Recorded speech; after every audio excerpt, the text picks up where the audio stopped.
relationship and everything.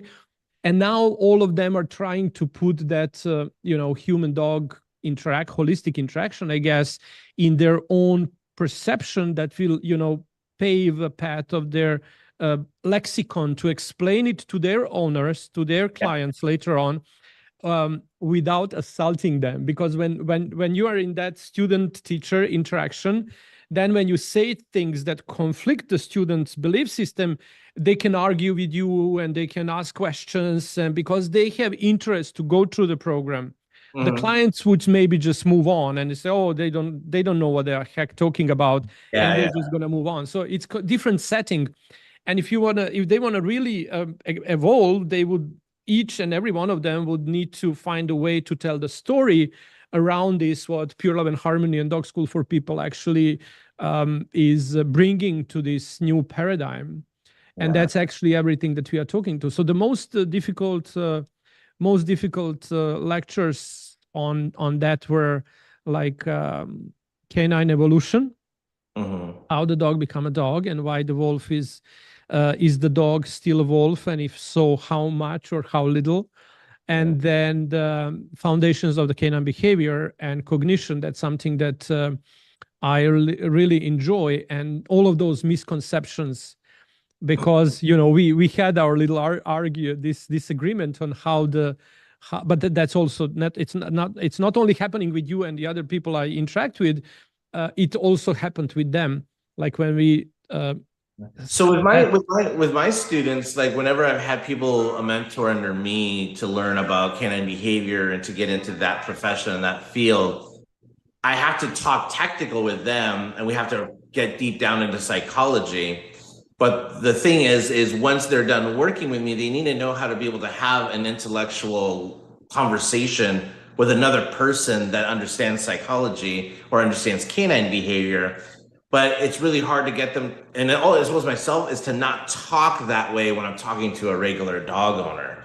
Because overwhelm them, you spin them in a loop, then they need to go and do all this research in psychology, then they find conflicting information. You just create a huge mess of their brain. And so that's usually when I tell my clients, or my students, that when you're working with owners, you're not going to explain things to them as I'm explaining it to you. You're going to have to be more relatable and problem solving. Yeah, and usually I just tell them to. For me, I like to to me, I find that dog trainers are pretty anthropocentric, meaning that dogs don't have the cognitive emotion to feel a certain way, or they try to tell their clients, a dog is different than a human as far as their emotions are concerned. But for me, when I talk to clients, I'm very much not anthropomorphism as in the point like, oh, we should dress our dogs in little suits and little ties and dress them up for Halloween, nothing like that. But anthropomorphic in a way of, hey, imagine if your dog was 5 years old and you put your 5-year-old in a situation like this. Mm-hmm. Do you see what's wrong with that? And then they go, oh my gosh, I would never put my kid through that. Okay, so you would never take your 5-year-old to a bar and tell your 5-year-old it's okay for the men to pet her and touch her because one of these days she's going to get married and has to get used to it. No, I would never do that to my little girl. Okay, but you're doing that to your dog. Mm. Oh, yeah. Strangers don't need to pet your dog all the time. And if your dog doesn't like it, that's okay. There's a reason for that. That's just smart. That's not fear. My dog's scared of people in public. That's just, I would never let anybody touch me like that in public. It's just no need for it. All the time, constantly strangers touching you, and your dog has to be okay with it. Is your husband okay with strangers coming up and grabbing you and hugging you? So I have to teach my students how to word things in a way that the clients will understand and relate to it, instead of saying, well, according to cognitive psychology, basically, when you do this, it raises the cortisol levels, and then all of a sudden they're just like, what? And then they just look at you like you're a scientific nut. That's pretty amazing perception, and you just opened the Pandora box, I guess. Like we can like pull that string and let's see what's gonna unfold from that. Are we gonna go through the rabbit hole, or it's gonna be an amazing time for the discussion? What I always see And literally, I do still struggle in order to find the language I'm going to communicate this with the clients. And I think like still like with the pet parents, right?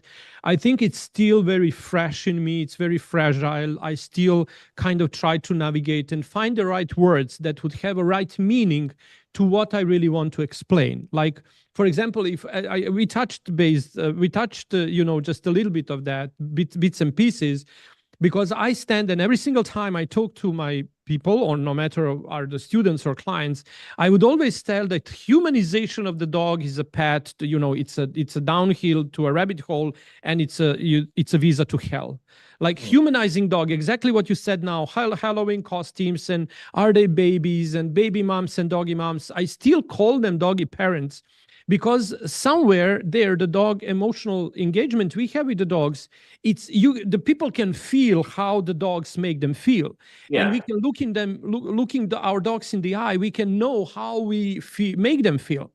But and then also we don't have other words that we can use in order to express what we want to talk about when we are talking, and when we want to use a canine specific language to explain things that are specifically related to the canine behavior.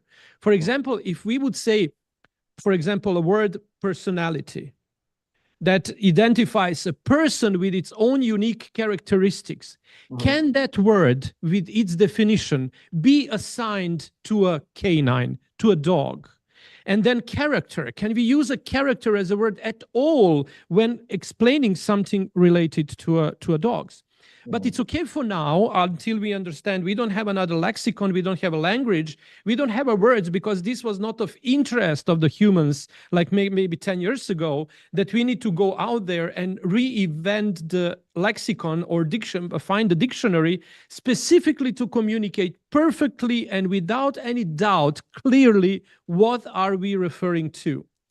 But as you was talking about these Halloween costumes, that sparked the icon, and I think that would be maybe an interesting topic for this conversation of ours. Your fur babies in Halloween costumes. Yes, because I'm thinking like, where is that line? Because oftentimes we would talk about, okay, would you do this to your child? Would you do this? And that's the legit, comparison. And people say, yeah, I wouldn't do that to my child. I take him for Halloween all the time, Yeah. So I mean, like, when is that little line that if you cross it over, and actually when we are using to compare humans and dogs in a sense of our, how can I say that, like a pack mentality, because the family of the humans and the family of the wolves and dogs, if they happen to be in one, any group, but specifically, I think that's why the humans and the wolves were able to blend in one another, because of the mentality. So the pack structure of the human family, where you have father and the mother with different generation of offsprings called children of different ages as a one setting, and on the other side you have a pack of the wolf that's not some random group of the unified specimens, like a unified people, like wolves. It's a specific family, mother and the father with the different generations of offspring, and maybe in some rare cases the twist can happen if something happens to alpha pair to be replaced. So along the same lines, when so my mentor, as I mentioned before, he's an applied animal behaviorist with a PhD in comparative psychology. And I feel that, if I ever went back to school, I mean, well, I don't know. They say it's never too late, but 8 years is a long time. I just turned 50. So I'd have to go back to school and be done by 58. But in any sense, in comparative psychology, I feel that if anybody's going to be getting an applied animal behavior degree or go to a university, and they're going to do a PhD, I think comparative psychology is really important with working with animals. Because one of the things that took a while for my mentor to really explain to me is how important comparative psychology is. And I would tell him stuff like, I would argue with him about psychology. And then I would say, well, that's anthropomorphizing. You can't do this and this, but and tell a human this because their dog's not really going through the same thing they're going through. And he would always stop me and go, that's not, I'm a comparative psychologist. You don't understand that. When we study comparative psychology, we don't look at the differences between animals and us. We compare the similarities of the psychology between the species. So he says, so when you tell me, oh, wolf's not a family and a human's not a family, you're wrong. And if you're thinking comparative psychology, the pack structure of a family is the mother, the father, the puppies, the siblings that help raise. That's the family. That's your pack structure. But in comparative psychology, that's no different than a human mother, a human father. So he says, so when you explain things to people, you want to make sure you understand. You have to want to make sure you understand the comparative psychology between the two, so you can explain to the person, this is universal amongst all species. We're not just talking about dogs. We're not just talking about people. We're talking about the comparative psychology of all species. And so when you're talking about territory, for example, right? I was trying to explain to somebody about territory. And then it was difficult because they consider it some sort of a dominant thing. Oh yes, I exercise my boundary and I keep them out of my area and I do this and I do that. And I said, that's a lot of seasonal knowledge, dog whispered, guarding your area. I said, but when I'm talking about territory, I'm talking about the importance of how you feel safety in your area. You feel safe in your neighborhood. Territorially, you have to feel safe. And so I say in comparative psychology, that's universal around all animals. It's not just a dog and a person thing.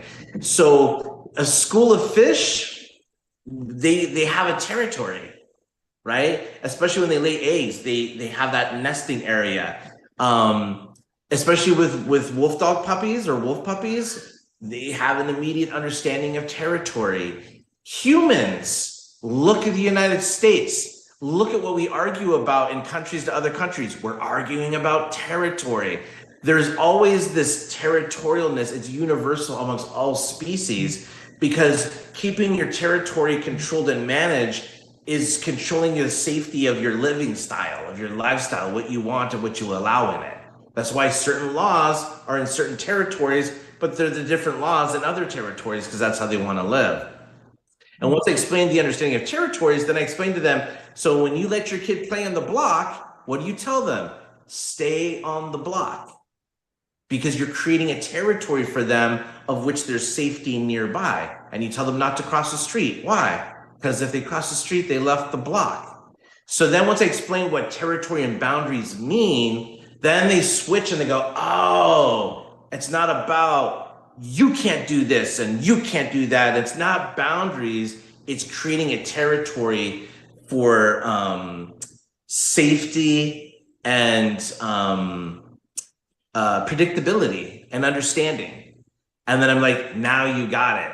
But if you don't understand comparative psychology, how all the species comparative psychology relates to one another, and you think that these things are different, then you never get to become that empathetic trainer.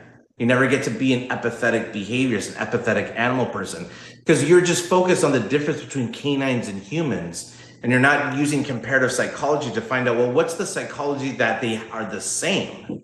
And once you understand that, then you start to understand how to resolve issues better as well. So that's important, especially when you're teaching people that wolf dogs aren't just necessarily a dominant pack; it's a family structure. So you have to compare it to human families as well.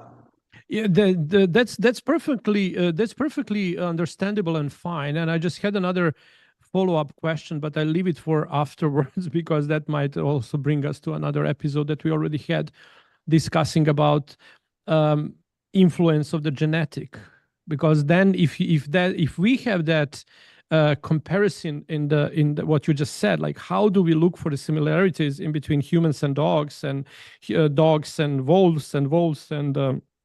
and any flock of the fishes or orcas or dolphins or whatever school of the fishes or flock of the birds, and the structure, how they organize themselves. And the humans usually tend, and that's what I kind of like wanted to discuss, to hear your opinion about. How close is that and easy to humanize every single animal if we get so close into comparison, oh, this is exactly as easy, this is exactly in a dog family or in relationship between me and my dog, as is exactly in relationship between me and my kid.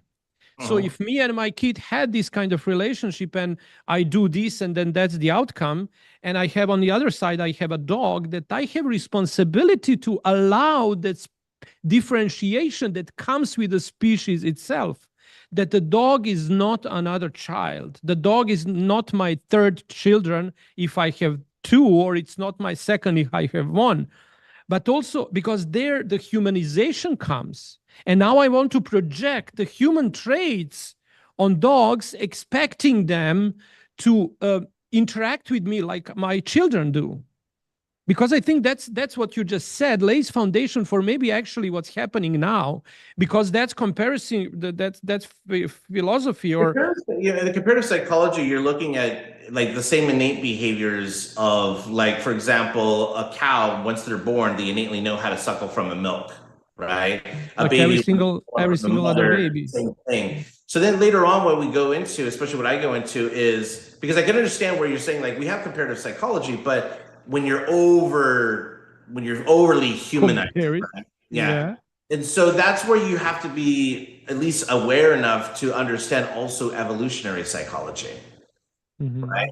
So when we come to evolutionary psychology, then it's kind of like, even though the primates and humans have a lot of similarities, right? Evolutionary psychology is how much have we evolved since our hominid states, and that plays a big factor as well. So you also have to understand the evolvement of canines, the evolvement of dogs, and what they're actually capable of doing, right? But it's not, in a sense, hard to empathize, as far as putting yourself in their shoes and sticking to those moral codes, especially. So for example, we were bringing up about people dressing their dogs in Halloween costumes, right? Is that appropriate or not? And to me, I feel that it depends on the dog, right? And I think it also depends on the human. Meaning, are you self-aware of how your dog is feeling? Are you self-aware of when your dog is bothered by something? So for me, I used to love to dress up for Halloween. Right? I used to love to dress up and do things. But then on occasion, I didn't like to dress up. Right? And then it was up to my mom to recognize whether she was forcing me to do something that I didn't really want to do. And then figuring out what the cause was. Which the cause was I was dressing up as Oscar the Grouch, and it was a homemade costume. And she kept making me wear it because she spent a lot of time on it. But I was just really irritated because it was sweaty and itchy. Right? I didn't want to wear it. I didn't want to like it. I kept taking the mask off. I kept wanting to breathe. I wanted to take it off. I wanted to go home. So I was cranky during that whole Halloween outing. So in that instance, it would have been nice for the parent to empathize and be like, oh, you know what? I didn't think about whether if I was in that suit, how I would feel. And you're right. It's super hot. Oh, my poor boy, you're all sweaty. Yeah, let's just get you out of this. So there's some dogs, I've seen dogs dressed up and you could just see them prancing. Like they feel like they're proud to be wearing what they're wearing. I've seen dogs get super excited to wear that collar, that special collar that they know has an association to something. But I've also seen dogs that just absolutely don't like to wear harnesses. They just hate it. Does that has to do again? To wear a hat. I had a pit bull. Her name was Corona. I used her for all of my photo shoots because she really enjoyed wearing sunglasses. I put it on her as a puppy, as a joke, and me and my friends were laughing, and she looked like she was having a good time.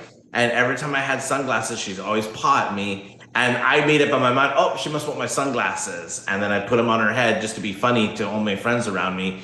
Until I noticed that when the sunglasses were falling off, because they fall off dogs easily, I could see her going like this, and trying to hop her head back to get them back on correctly so she can keep them on her face a bit longer. And then I thought to myself, oh my gosh, she's actually trying to get them straightened up so they don't fall off her face. She actually likes wearing them. And so she would always wear sunglasses every time we'd go to the beach, and people think it was the cutest thing. But she wasn't the type of dog that liked everything, you know? So you have to learn to Now, recognize those now when things. we come to the point of interaction of the humans and the dogs and the humans and their parents, how responsible is your reaction and reaction of your friends in grooming her to like wearing sunglasses? Or how much is that her wish or her ability to get closer to you and to your love by Mhm. fulfilling that attention that she got if there were the sunglasses? Or Sure. how I mean, much, or absolutely. You know, she of course she got attention, and of course she enjoyed it, you know. She seemed to have enjoyed it right from the very beginning. It didn't seem like she hated it and then later on looked like it was making me happy for her to wear it. She looked like she was happy to wear it from the very beginning. I think, you know, yeah, but again, it wasn't something that I practiced either. It wasn't something that I did every day because I wanted her to learn how to wear the glasses. I didn't say that. Don't Oh take no, me no, no! I'm personally. just letting you know. Yeah, no, no, I just said I'm like how much that could be something that she wanted. Oh my God, Tony, please put this, a put lot of it could this. be if she definitely wants to make me happy. Huh? She made me happy in either way. She was definitely one of those dogs that wanted to please me, and if she thought something was funny, I could see her try to duplicate it again because she could tell that I enjoyed it. Her and I were pretty in tune. She was, oh man, even And she without was, a creepy and way. My girlfriends at the time would say, "There's the other girlfriend right there." she was a pit bull, Yeah, yeah, she was an American bully. She was and that, part and Gaudy line and part Razor's Edge. her genetic inheritance didn't bother her of becoming aggressive. When American bullies, they have breed really good for even temperaments. I don't know about the American bullies now, but when the American bullies started, that's what they were trying to do is breed for better temperament. And most American bullies, especially when I had them, were super just clowny and chill and mellow. They were quite lazy, actually. Like they weren't the type of bully that would probably you could go skateboarding with. Mm-hmm. It was and probably not for really long hikes either. So they were pretty much like a lazy dog, but they weren't like the American Pit Bull Terrier where they had that kind of temperament at all. And now I'm literally trying to understand your evolution of your thoughts and everything that you are kind of like sharing here now today with us. And when you say like this comparison, like psychology, where you want to get into the similarities of all different species and try to understand like how what connects us rather than what divides us in order to learn about each other. Not only like our, because actually this entire world is interconnected. And if you just, what happened to Yellowstone once the wolves were excluded by, overkilled and they disappeared from Yellowstone. There is a so-called very short movie on YouTube called Tropical Cascade. When you remove one animal from for example, they said the wolves were killed at the beginning of like 1920s or something like that in Yellowstone. The farmers actually extinct him completely. What happens then if that deer population overgrew? Yellow vegetation, and then Yellowstone turned really ugly, over mowed lawn for the Yeah. longest time. And Yeah. then actually they said like how the wolf changed the river. And then they ate all the grass and they started to eat these whatever how you call that, the leaves of the bushes. And then the leaves, then the trees went dry, and the roots of the trees Really important. stopped holding uh, like a how you call this, earth together, right? That's how you call it, like what's how you call the grass grows on its earth, but how you Yeah. call that? Dirt, Earth? soil. Soil, yeah, soil. Mhm. And then as soil become erosions, it fell into a river, changing the river's Oh yeah. motion. And the beginning of that cascade was actually there are no more wolves, and now something else grew. And then said like there was like not a single tree and not a single like little like a little grass. So the bees were extinct because there was no flowers, and all happened of that because the Eradicated deer wolves. radical deer population, and on the other side there were no wolves. And then when they reintroduced the wolves beginning of 70s, then Yellowstone grew up back to be a nice park as we know it today. So the wolves actually, as much as instinct of that species was bringing collapse to a ecology of the Yellowstone, reintroducing them brought everything back. But if we are talking about such a big impact, we need cockroaches. Cockroaches help clean up all the trash. I guess we need everything, because everything intermingles with everything else, and on some strange way, all the bugs we hate are important. Yeah. But the question here comes back again on because I just cannot understand that understanding such a wide reason for the species appropriate behavior and interaction in between different species. Somehow you still hold for that breed inherited traits that are transmitted to a generation of the dogs just because they are same breed. No, not necessarily. I just cannot understand that portion. No, it has nothing to do with breed inheritance because of the same breed. It's how breeders are breeding temperament, how you have control of certain traits of dogs which you did showing. So I would think you would know that already. That when you breed, you could breed for certain types of temperament. You could breed for a higher prey drive. You could breed for more intensity. That not necessarily will express itself if not put in a condition in which they can express itself. So if the gene itself doesn't need to express itself, if the circumstances do not likely to express itself, the more you create that reoccurrence of that gene. So for example, the bloodhound, they breed for them to be able to pick up scent much stronger than another dog would. So that's all bred. They did that through selective breeding. All of the breeds that we had for their specific traits, would basically be on what the breeders focused on, what they needed those dogs to be able to perform. And exactly, that's my question. What that has to do with the behavior? And because you laid such a nice foundation for the cognitive comparison psychology in between a species that oversees, like that extends, like which color is your dog, which size is your dog, and then the dog behaves. So cognitive behavior doesn't change just because of the species. But the difficulty somebody may have with certain character traits of a dog can make things hard for them. So even though I work with dogs cognitively, I always find that it's much easier to work sometimes with regular dogs than it is to work with wolf dogs, because I work with wolf dogs quite a bit, right?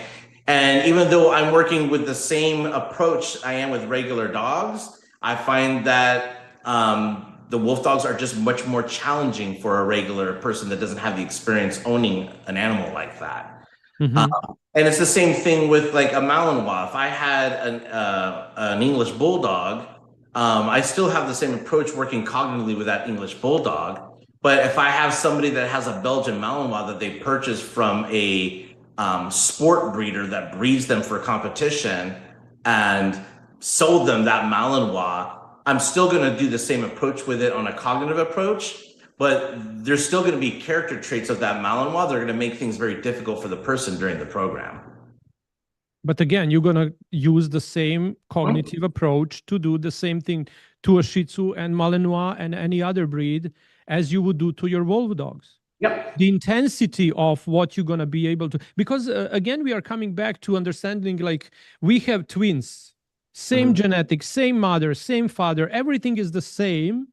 Yet behavior is not the same. One happens to be surrounded with the nerds, and the other one happened to be choosing the friends that smoke pot all day long. Even though they are coming out from same genetics, same family, everything is the same. Yet somehow, miraculously, they happen not to bring in light the same gene pool both of them carry. And that's where this entire but then again, like I'm saying, if I had two twins, I wouldn't raise them any differently, you know. But they could have characteristics different from one on the other. Absolutely. Again, but they are carrying the same mother and same father gene pool. Yeah. Yeah. So what will happen and how one will express itself depends on the state of the emotional level, and how you say, like, no, it's not one or the other. They both play a part. It's not, it's so the way you're explaining it, it seems like one can't be without, one is different than the other. They're both equally as responsible of shaping or nurturing behavior of any species or anything you want to talk about. So whenever I work with clients, a lot of the stuff I tell them is the things that we're going to be really focusing on is evolutionary psychology, because that plays a big part in the species that you're working with. Behavioral genetics, like what genetics influences behavior, and then latent learning. How can we nurture and shape certain behaviors? And so what genetic influence behavior? Like the need to chase something that's running quickly, or whenever they're eating, they go into a primitive state because they're eating, or the need to have to be a part of a family or a pack, the need to want to be a part of something. Yeah, but those are fundamental needs of the dog. That's in the structure of the dog's needs, those belongings and food and chasing and protecting. Something that we've evolved to grow into needing as surviving as a species. All species have grown to need those same things. No, I get that, but then evolutionary psychology comes into play. But it's all related. It all influences one or the other. It's not either or. It's both of them play an important role in any animal. I don't disagree with that. Yeah. What the thing I did have a same. Also, I want to remind you, I'm not a comparative psychologist. So if you want to go deep diving into comparative psychology, I would suggest you talk to a comparative psychologist. I don't know.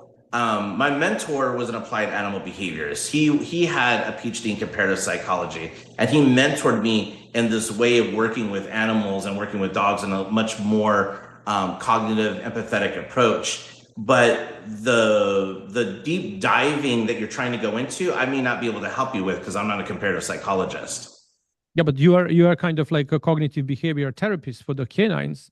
And now here I'm trying to pull out the one thing that I think, could you imagine leaving behind idea that the genetic impacts behavior of the dog more than environment in which dog got raised? I think it equally plays an equal part, though. No, that's not the question I asked. Oh. What was your question?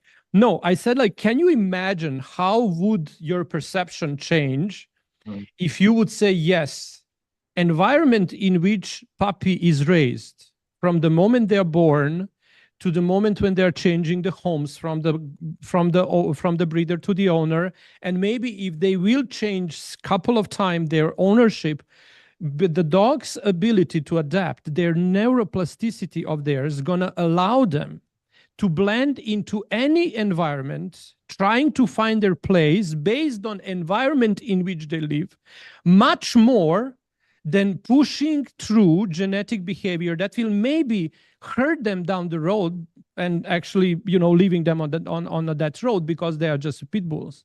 So that's why what I'm thinking here is you have such an amazing, soft, empathic emotion for the dogs and every single creature that walks this planet. And I'm just asking now, at least hypothetically, okay, if we would be able to provoke and make a responsibility for the people that if they would create, because entire work that I do is based on that premise, and that is my fundamental belief that brings so much results in no time. When the person takes responsibility and they said, I am in power to create environment indeed this pit bull, Malinois, border collie, mixed breed, this, that, whatever trauma the dog went through, can experience safety, protection, like feeling protected, feeling So just so you feeling know, cared for. yeah. So the question is, can I imagine that? And I understand what your point is. That's what you're working on. Is I don't like to work with behavioral cases, and I don't normally like to work with adult dogs.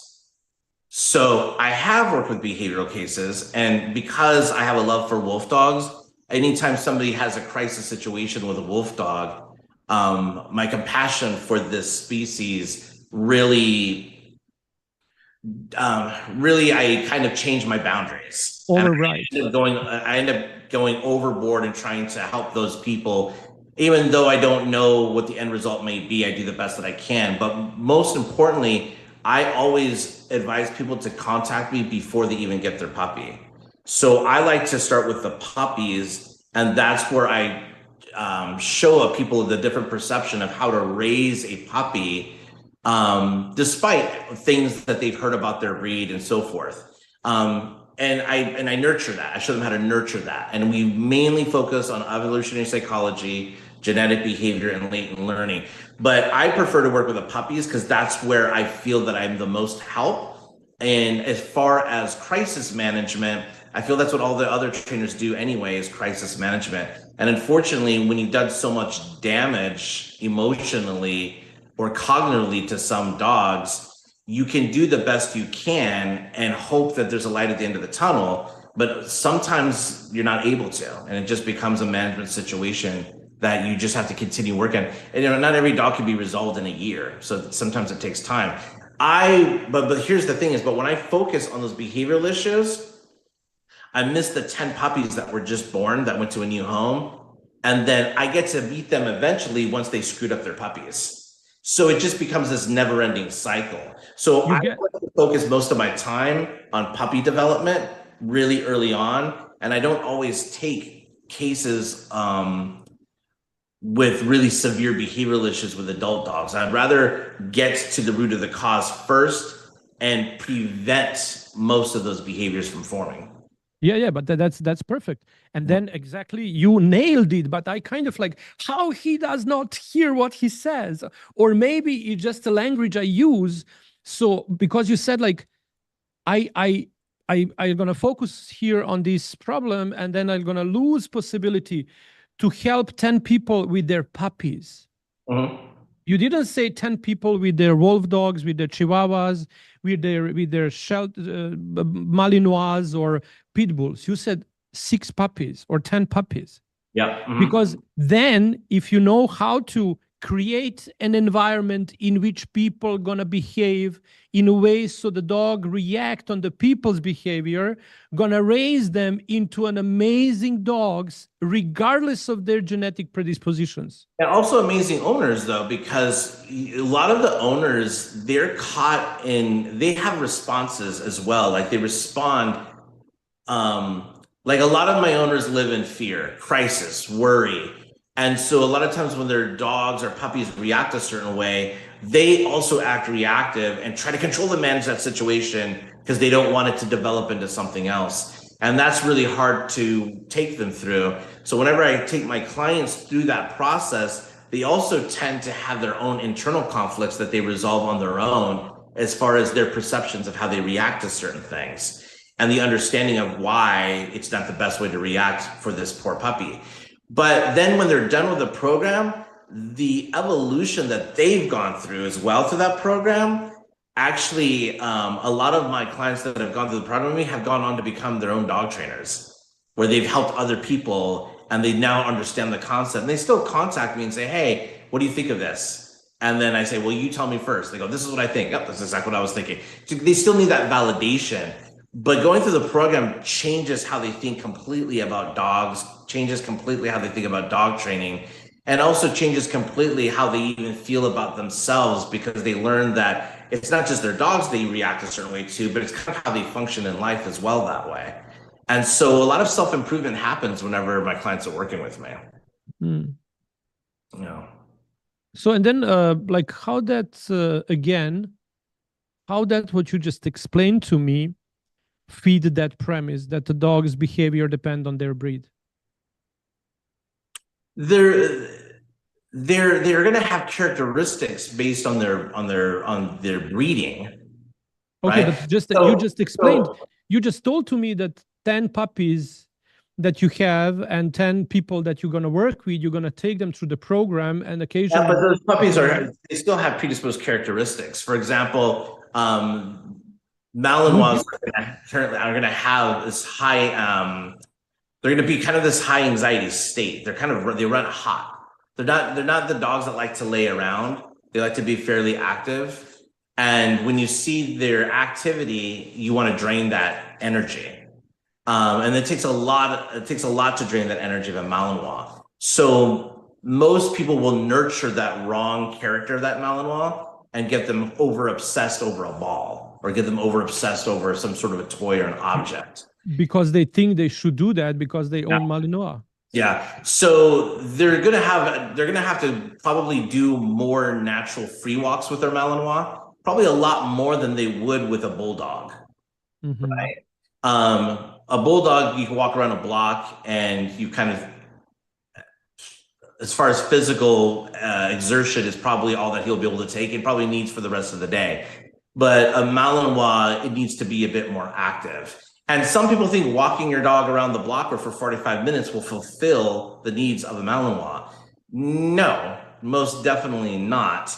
I tell my clients I would go free walking with your Malinois, meaning I think you should find somewhere more in the woods, less population. So how long you would say some people need to walk their Malinois?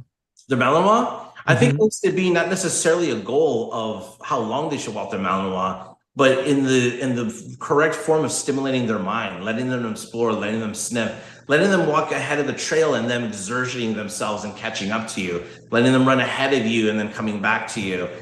They just need to have more freedom, more activity. If you have them on a leash in a structured walk and you just walk around a block, that might suffice for a Great Dane, or it might suffice for a Newfoundland, but it wouldn't suffice for a Malinois.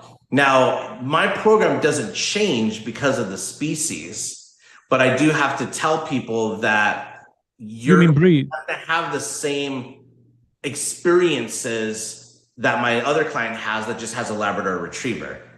You're both going to go through the same program and you'll have similar hiccups, but the temperament of that lab and your Malinois are greatly different.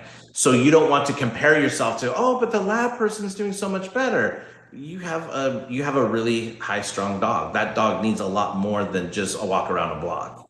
So that's kind of where, now here's the thing is, I don't necessarily think that's a breed thing. I think it's a breeding thing. So I have met very sweet Malinois, very kind, very soft, very calm acting, not always like intense and obsessive over anything. But whenever I ask people a little bit more detail, where'd you get this Malinois? Why is he so calm? Usually it's been separated quite a few generations from the person that originally had that line, who must have been in French ring sport and really created those intense dogs. And some backyard breeding may have happened, or it got outcrossed. And usually I could tell, okay, so this dog's no longer considered from that working line. And you can tell because the last thing that dog wants to do is grab your pant leg and shake it. So, so breeding is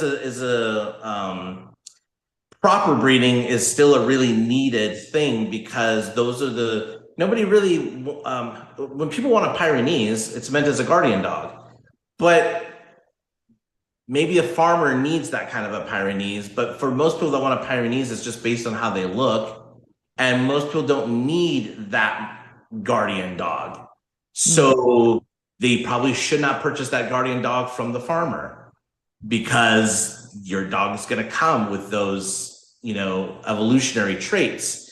Maybe you want to get the AKC Pyrenees that they don't even use for work and lives in New York and Manhattan, and they've been breeding more of a Pyrenees that can be more of an animal that can live in an apartment. you know? So breeding plays an integral role. But like I always tell most people, you still have to just look at the animal and work with the animal that's in front of you. And my program is designed for that because as the program progresses, we do what we call assessments, and I'm able to see the type of character, as I like to say, that dog has, because what it decides to do during the assessment kind of tells me the direction of where of what they're more inclined to do. And then I tell the client, okay, it looks like your dog, because the assessments are not pass or fail assessments. I never tell the people, oh, your dog failed the assessment because he chased after the ball when you threw it. It just tells me where we need to focus on, because this dog's particular trait is he is going to be the type of dog that if his skateboard zips by, he's probably going to want to chase a skateboard. So we need to start focusing on teaching him, giving personal space to those people that are playing on skateboards. So it kind of dictates where we're going and where we're going to nurture the animal from there. But like I said, to me, it's not breed specific, because a lot of people look at the American Bully and say, well, that's a pit bull. They're bred to go after game. They're bred to be fighters. The American Bully has American Pit Bull Terrier in it, and it has American Staffordshire Terrier in it. But the founders of that breed didn't like that stigma of the American Pit Bull Terrier. So they really started breeding, and they outcrossed as well to get the temperament of that dog that they want. They wanted that pit bull look. They wanted that stocky look. They just didn't want the stigma that came along with it. So to me, I'm not saying that their behaviors breed specific, but it depends on what the breeder's breeding for. And originally, a husky was bred to pull. So does that mean that everyone's husky is going to be a puller? If you're getting one from that lineage, then you're probably going to get a puller. That's what they're breeding for. That's what they want. But there are people that have huskies that aren't even interested in pulling. And then you get a Maltese that pulls on a leash, like he's a husky.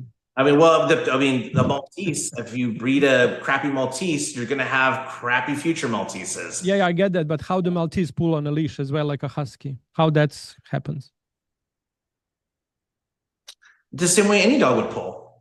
Of course, why that's a breed specific, like that's kind of a husky trait. And because husky is bred to pull the sled in the snow, in a snow now. The breed was hot. A Pomeranian is not going to be able to pull a sled in Alaska. But they will still pull on the leash. Sure, yeah. So, but they're not just because they're not 50 pounds. Alaska. So no, I get that, but just because they're. But your comparison is really silly. It seems like you want to argue. I don't want to argue with you. I just want to. I'm just telling you that. I'm just asking, like, how. No. It just kind of, when you was talking about this evolutionary psychology. Let's say, like, we have a dogs evolved from the wolves millions of years. A question like maybe tens of thousands of years. What we have in the dogs as instincts to live like in environment of the family and to create a structure within the family, regardless of their size, of their breed. All the dogs would look for the leader. All the dogs would look to protect and to be provided. And if they cannot find a leader within the structure they live in, they're going to step in that role. They're going to step in that role regardless, are they pit bull or husky or Malamute or Pomeranian. And the consequences of them in that role going to be of bigger or less problems for the humans. Again, like we opened again back to discussion, and I didn't argue. And my question was really serene and humble in order to understand like how what you lay the foundation with your mentor can still hold the breed as something that specifically, like people don't breed dogs more than 200 years. That's it. Like the breeding started like 1800s and things like that. Like whenever, that's 200 years in back. And we are talking that breed-specific characteristic, that's something we expect that it's so embedded in the breed and in the line, as we would love. You just said like, oh, that's a breeding to the significant trait. But that trait cannot override the instinct of the dog that lives in a structure and the group. So when I observe a Malinois, for example, you said, I would never tell to the people that they're Malinois, if they are living in an environment that's, let's say, New York, and they happen to have a Malinois because they now happen to live in apartment. If you develop a relationship with a dog, the dog can adapt to the new circumstances of life very easily. But why they wouldn't adapt to a circumstances of the life?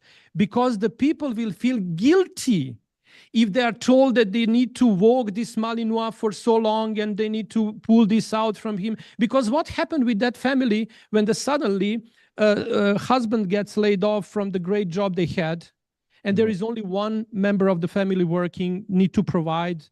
And now the father said, oh my God, I cannot get back to my old job. Now I need to work 2 shifts in a local, in the morning I'm going to do McDonald's, and after afternoon I'm going to Chick-fil-A. And now we have a Malinois that no one has to walk because there is no time for them anymore because of the survival of the family. What happens to that dog is shelter or get euthanized, because it's a breed that need to be walked 2 hours, and no one has time. They develop some negative habits. Absolutely. Yes, but now no one has the time to. And that'd be a shame. That's one of the reasons why I always tell people that you need to do your research. If you're going to get a dog, you need to understand your breed, the line. Who can predict life happens to all of us? We can be evicted from our home tomorrow. This, when you live in such a country that you depend on your entire life depend on unpredicted things. Yeah. And what happens if your company goes bankrupt overnight and you stay with when you stay with no jobs? Like who gonna, and now you need to provide for your. You have a lot more time for your dog, apparently. But how to pay the rent and mortgage? And so I think it's very kind of like, again, I'm coming back because I think this is a lot of time the dog gonna be just laid off as well, ended up in a shelter because we don't have time for the dog. And that is when I say, like, the dog don't need a walk, because every single time when they go to the walk, they are doing 3 things. Either they're gonna go help their owners hunt something, they're gonna mark the territory, or they're going to protect the territory from anyone else the territory need to be protected. So humanization of the dogs tells that we need to exercise. Which creature don't exercise? So I never tell my clients that they need to exercise their dog. Yeah, but why they need to why they need to burn that energy out? It's not energy. It's basically that dog needs to explore. They need to have. Their cognition needs to be challenged. They need to learn new things. They need to smell new things. They need to travel. They need to move with you. They can't be stuck in a house, especially they're not a house dog.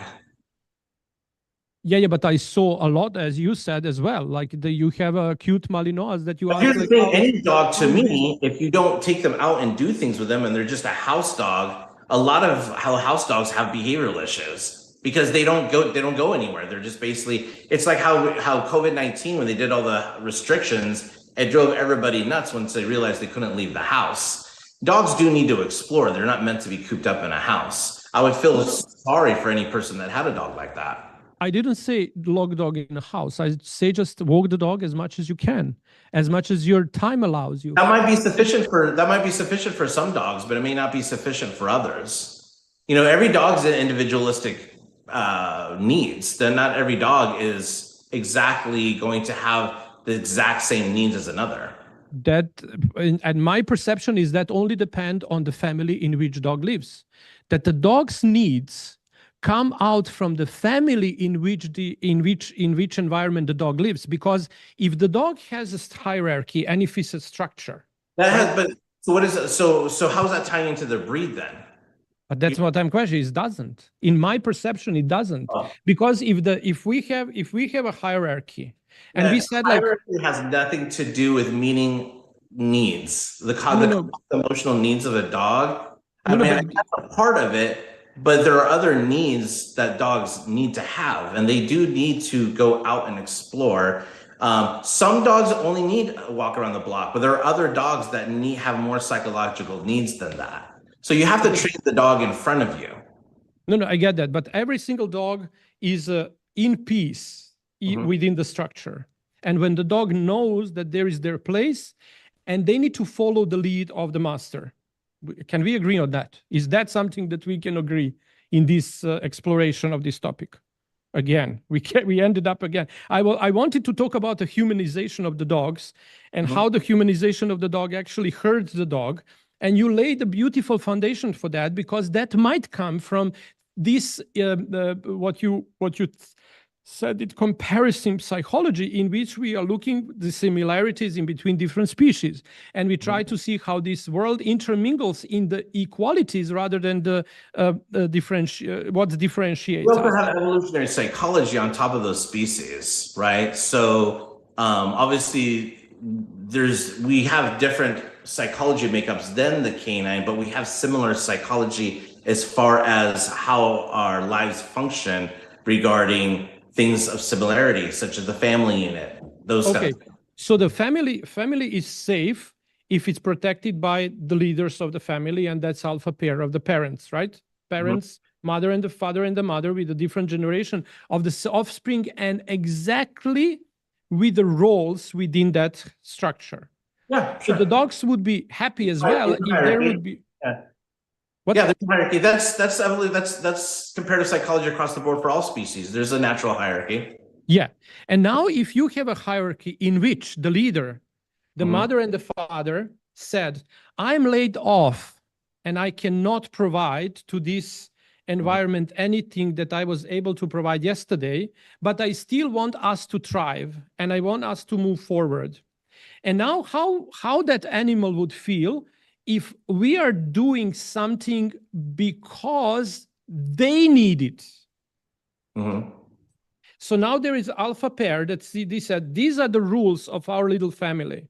We have to allocate this amount for the hunting, going to work, making money so we can buy food. We can buy kibbles for you, and we can buy like whatever we feed us with. So the alpha pair and the other parts of the family, of the pack, our little group that we live in with the dog, is now going out to hunt and comes back. And now the reason of why I'm providing for the dog things that are not rule of my little house. It can lead to that the people feel guilty why they didn't take the dog for the 2-mile walk, or because they feel judged if they have Malinois, that they are not taking them to what you said, like this, burned out this energy.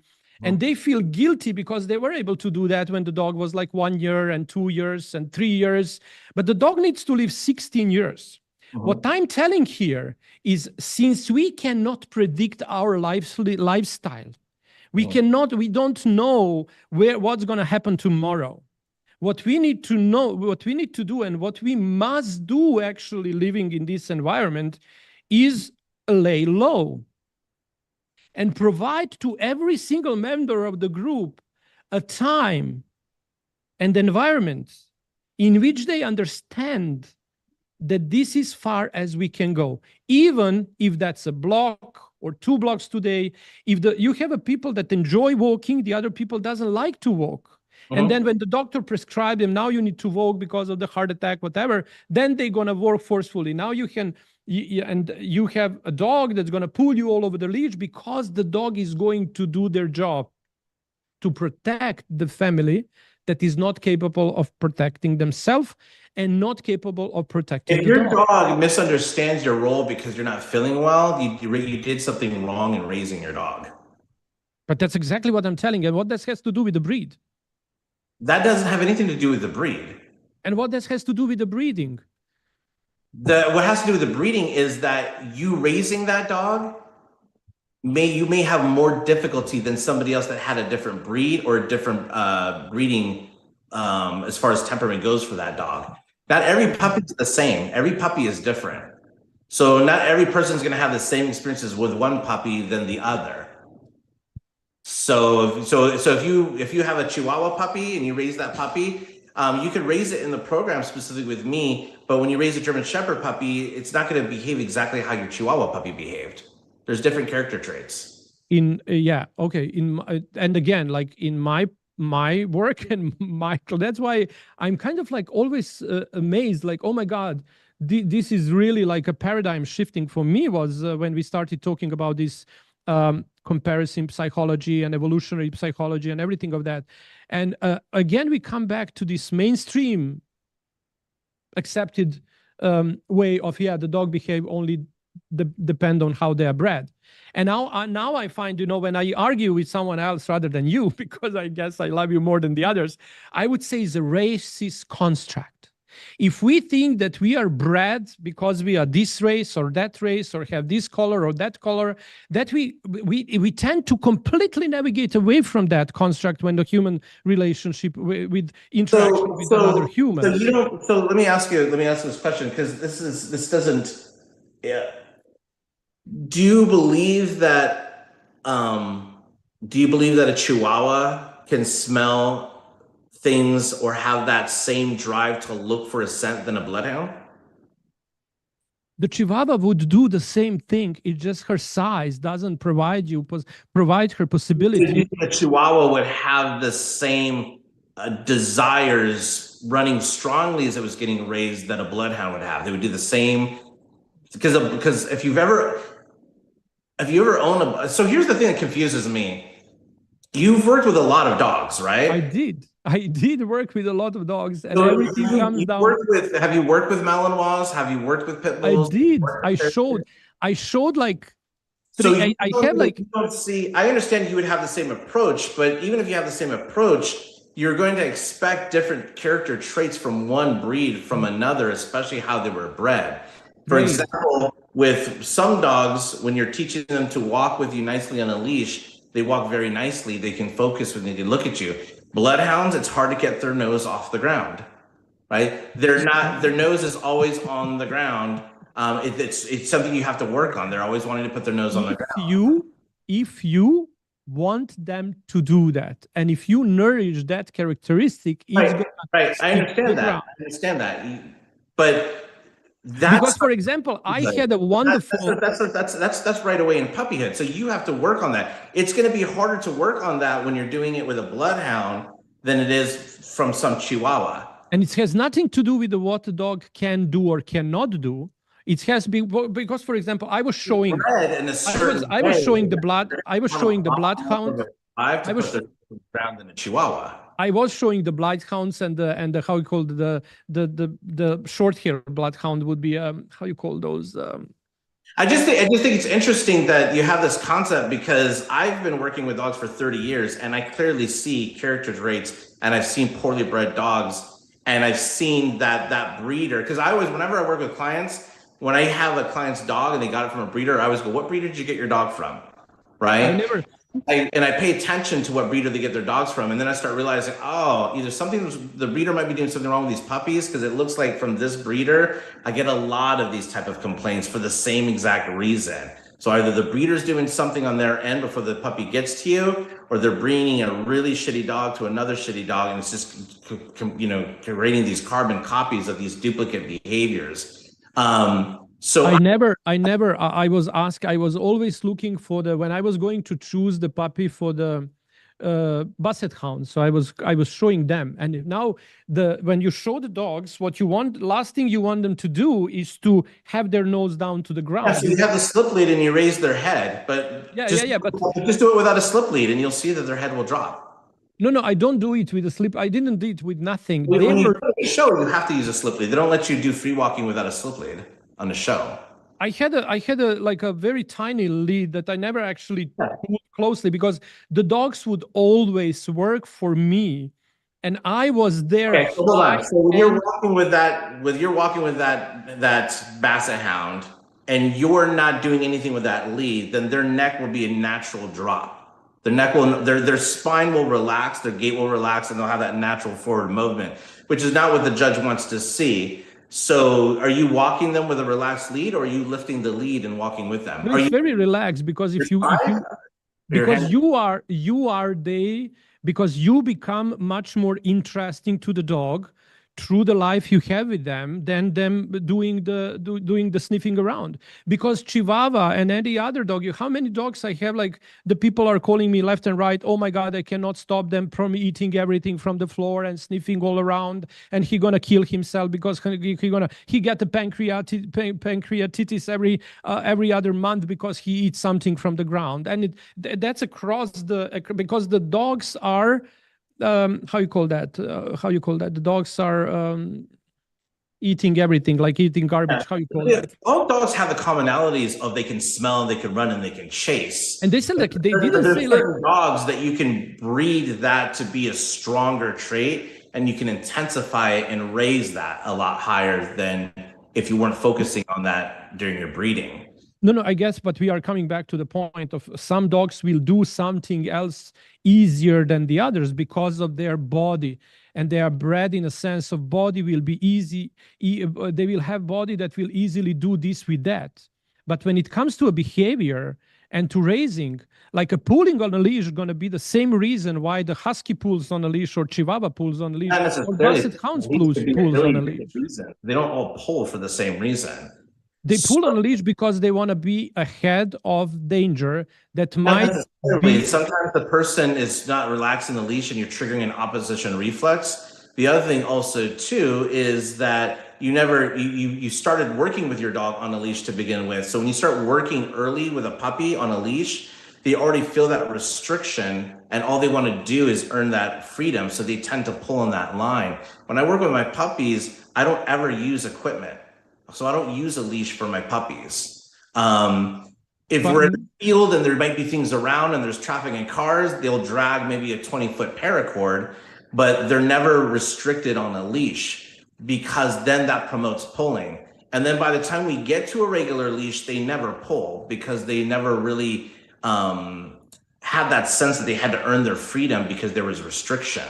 So I completely agree with that because that's exactly how I'm going to train not only puppy, but every dog that pulls on a leash. I would have and suggest people stop using a leash and have a dog walking by your side inside the home, outside in the yard, courtyard, in your garden, in the places where you can try to find a way to get them interested in you rather than looking around what they should protect you from. Yeah, but the other thing is so if you're working with, like, let's say a really strong scent hound, right?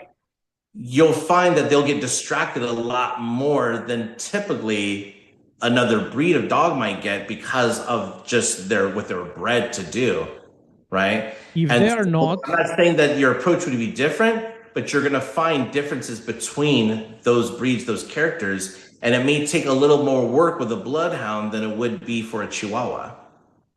Completely agree, but and usually it would be the opposite because the problem with the Chihuahua is that people tend to get much more emotional entangled with Chihuahua than with the Bloodhound, and the Chihuahua would probably sleep in a bed, the Bloodhound wouldn't, and the Chihuahua would probably sleep on a pillow, the Bloodhound wouldn't, and all of that would cause for the Chihuahua to behave much worse than a Bloodhound because Chihuahua is not bred to do nothing. And now we have a Chihuahua that is actually if you're walking a Chihuahua in the middle of the field. Yeah, but let's see this one. If the Chihuahua would be a size of the Bloodhound, and it would be if we would be behaved to a Bloodhound, and we allow Bloodhound to jump on a bed, to go up and sleep on us and on a pillow, that Bloodhound will have all the tendency as the Chihuahua would have to become super aggressive and protective. And through the protectiveness, I sleep with my dogs, and my dogs don't do that. I sleep with my dogs too, and we don't have aggressive dog nowhere because there is a way how you teach the dog to use the space of the bed because in a cave or any den the mother would sleep with their puppies. So this is interesting. I'll tell you this because this is something that I have wolf dogs, right? And not everybody can own a wolf dog. I will tell you that and promise you that. If you wanted to raise a wolf dog the way you raise it, I think you should try to get a high-tongue wolf dog and see what you do. I would be willing to help you if you needed it. But my wolf dogs, for example, they their characteristics. For somebody that says, oh, I want my wolf dog to sleep in the bed with me, I usually laugh and I say, well, that's not going to happen. They'll sleep in the bed with you maybe to start, but they're not going to sleep. They're going to move. They constantly just have a hard time being still, especially at night. They like to pace around. They like to move about the house. They're almost nocturnal in that sense. That's the way they are. You know, you're not taking that, you know, out of their genetics. And so it doesn't matter how much you try to sleep with your dog with your wolf dog in the bed, they'll start off, but then you'll hear them get up and off the bed and on the bed. I had one woman say, I'm a light sleeper and I can't stand him moving around so much. What do I do? And I say, well, put him outside. If you want, he probably wants to move around. He wants to be outside, but I want him to sleep in the bed with me. Lady, that's not going to happen. That's not going to happen. I tend to be like, their character traits are much different than that of a dog that will just lounge with you on the couch and be still for 8 hours and sleep with you. It's not going to happen. So, do I think that can be resolved with breeding? That would be something that breeders should shoot for. But unfortunately, wolf dog breeders are good ones, or there isn't any good ones. They're just backyard breeders that are breeding wolf dogs. So I don't see that happening anytime soon, which is the reason why they're not even registered with a kennel club.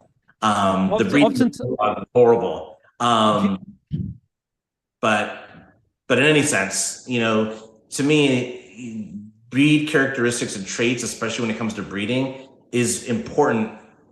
It encompasses a part of everything. So to me, they're the character traits that are similar. Like every dog likes to smell, every dog wags their tail, every dog farts. I get that. But there's certain characteristics in those breeds that are more predominant over another that make raising them a bit different, or you have to prepare yourself.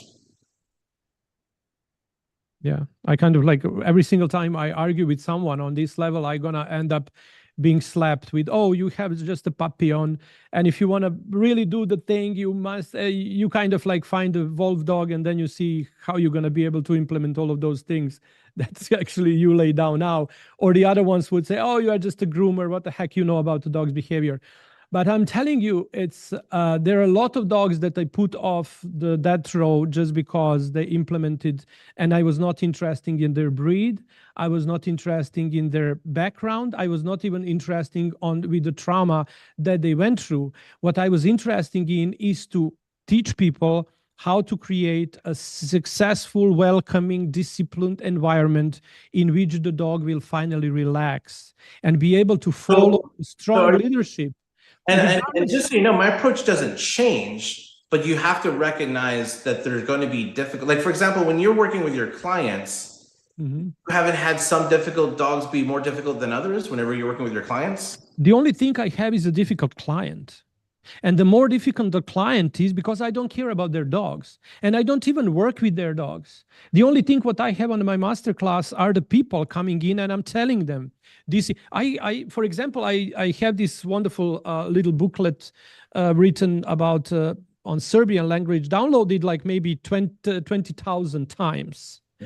And out of those people, that everything can be, the people can do everything on their own, because I don't care about which breed they have, who bred them, how old the dog is it a puppy or it's adopted breed or it's this or it's that, because it's all inclusive way of understanding people's responsibility in acting in accordance to laws of nature and laws of leadership. And you will see, and I will see actually, that the people change, as you said. The people that have a dog follow them in bad and good. Whatever they do, the dog wanna just look for the next. What are we doing next? What are we doing next? Am I doing this? Am I doing that? And the people, when we have when we have this wonderful like environment in which the dog actually self-controls itself from within, and that's how we get desirable and behavior that we want from dogs, acceptable and desirable behavior, by creating an environment in which the dog responds to our actions and doings will be what we want from them to do. Without, as you said, without telling them what to do, without forcing them to do anything, and making them make a free choice of doing things to blend into environment. But you know what? You cannot be going on the job you don't like. You cannot be in the marriage with the people you hate. You cannot be bad to your coworkers and your neighbors. You cannot remain the same person you are if you want to lead your life and everyone that comes with it, including your dog. And what I see, the most difficult thing where the people are struggling is emotional entanglement that we saw last time with Rachel when we were going through that emotional exercise, in which by giving a different roles, you understand actually that the picture you paved around, like why your dog is behaved, they behave, and what is your role in their behavior, that you just get that sense of the dog report back like, I don't even see her. I don't want to see her. And then you have yourself report back, I give up. I don't want to live this way. I don't want this anymore for me. But then the question becomes like how the dog can be led by a person like that. And that is where the wake-up call comes from. I cannot live this life like this, not because of my dog, but because of my own well-being. And the moment this shifts within the person, by becoming a good doggy parent, means responsible doggy parent, do what that dog needs to do. And what the dog needs as I agree with all of that, but I'm also, through my experience, have recognized that some breeds can be more difficult than others. I mean, I'm not saying it doesn't work amongst all breeds, but there are certain characteristics that's more difficult with certain breeds than other breeds. I had an amazing epiphany when you said that. And that's what I would maybe focus when I would say, okay, this breed, because oftentimes you would see the pattern of the people owing a pattern of the breeds and the type within the breed. And you would say, oh my God, this type of the people tend to gravitate towards this breed, and that type of the people towards this breed. And the match's character actually usually turns in that you would have a people owning a dog with the specific traits and a way of behavior. But if you would just shift the perception of what you just said and say, I saw the dogs with this breed behave differently, things like that. If we would, and I would, and that's what actually helped me a lot, because also when we had that heated discussion about dogs being kind of, you remember that one when we had about that, how the dog can be abused by people, be abused by the dogs and things like that, how basically being in a tough being in a crisis really affect your mind to the point that was amazing. But again, it calls for, because we could say that Rachel was abused by her dogs, right? Because the way they behaved last time, the lady on a show, our client last time. But on the down, when you put down the road, you would see that that's actually has a lot to do with the trauma of her ex-boyfriend and how she gave up on everything. And now from that perspective, the dog need to fill up the position of the leader. And now from the other side, if I would change, and now I can say, oh, that's because it's a mix of the Pyrenean and the Anatolian Shepherds or whatever the mix of those dogs were, rather than being focused on where is she in her life, with the possibility to lead her life on her own and let the dog follows the lead. And as well, if I would say that dog is difficult, what I would first see, I see actually every single time, because for every dog behavior, there is a person behind it. Because the person is environment, but the person creates environment. And which kind of environment? For example, you know how many times I had a dog expose that someone in a family cheats on another one.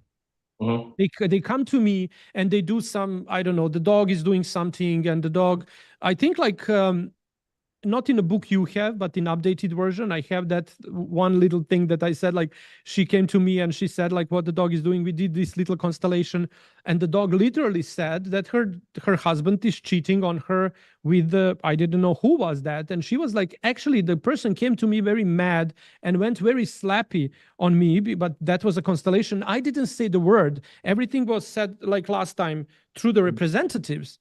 But the clear message was that the leadership skills missing, and I get all the presents and he loves me and blah, blah, blah.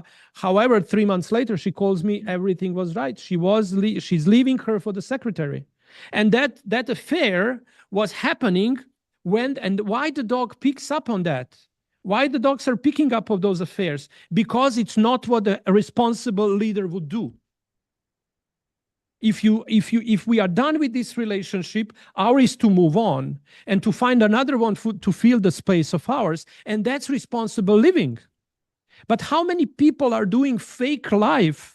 How many of us have a shields of me wanting to present in front of the world of that I am one, and then when the shine of this stage is turned on, the cameras go on, then I take off my public mask, and now I put one mask that I have in front of my husband, and we leave all of that because of the life we went through. It's no one is pointing on us like, oh, you are doing this because of whatever. No.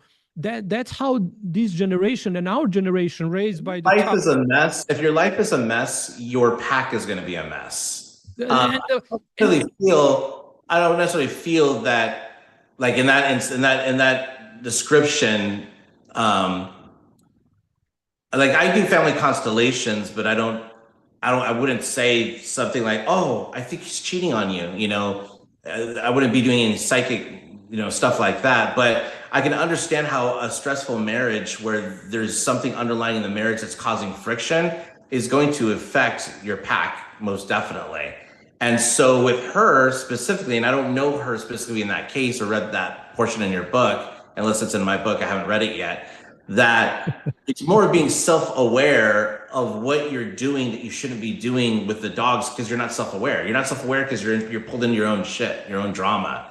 And that takes a lot of self-awareness to realize, okay, I still have the responsibility of paying attention to my pack and responding appropriately to when they're doing certain situations, especially in this moment of weakness where I don't feel comfortable in my marriage. And to be honest, like again, like that constellation turned out itself like it was all done by representatives. So I never said like your husband is cheating, but a representative, when I said like a dog and put a dog in a space and someone took a dog role and I said, okay, put yourself in the role. And then the constellation moved itself to, okay, we need to bring husband, but then we needed to bring in someone else. And that happened to be a mistress. And the husband immediately moved to a mistress. So how did all of this help her with her dogs? But the dog, after they divorced, the dog went completely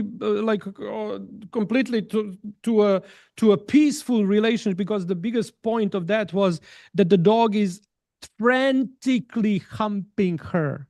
That was what she came for, a problem. The dog is humping on her like left and right, and the dog was like, and then she... Once her husband was gone, her dog just stopped humping her? Is that what happened? Sorry? So when she divorced her husband, once the divorce, the dog stopped humping.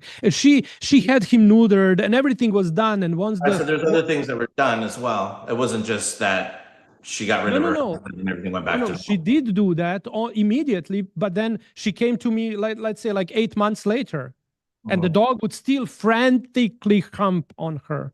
And this didn't happen like maybe a year later. Then the dog was neutered. So it's kind of like you can't connect those two dots. Yeah. Even though you can, because it would be much easier to say everyone that doesn't believe to that would pull out exactly the same card. It healed because he was neutered. I'm just telling you that I don't believe that. I don't believe that just divorcing her husband resolved the issue. I believe that there has to, I believe that her under her stress and she should have to learn basically. That dog needs that personal space, especially if the owner is in a weak state of mind and that dog's invading her space and she's not doing anything to create that space for herself. Then of course the dog is going to hump her leg. She's allowing that dog to invade her space, especially in that weak state of mind.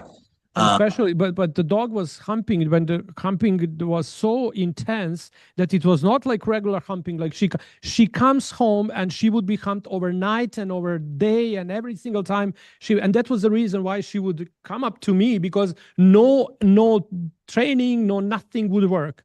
And when we came up, But divorcing her husband worked. I don't know. I'm not. Because that doesn't. Again, we said like we need to understand that there is a field of the consciousness that brings it together and that holds a family together, and that's nothing to do with the material world of who is part of that consciousness. I'm not really spiritual when it comes to working with animals. I mean, I am. I mean, I even have, you know, because I have indigenous, you know, tribes of me that are spiritual, but I don't. I believe that constellations are a good way of kind of getting to your inner roots of why you're feeling certain ways and how it needs to change your perceptions. But I'm not so far into constellations that I feel that, you know, you're really talking to your grandfather or something like that. But for example, here, dog was like, literally, that was a message. That was a message, and that was the message the dog wanted to communicate in order to resolve the drama of the pack, the drama of the leaders. And that was the dog knew something she didn't know. And she got angry at me after that constellation. I understand.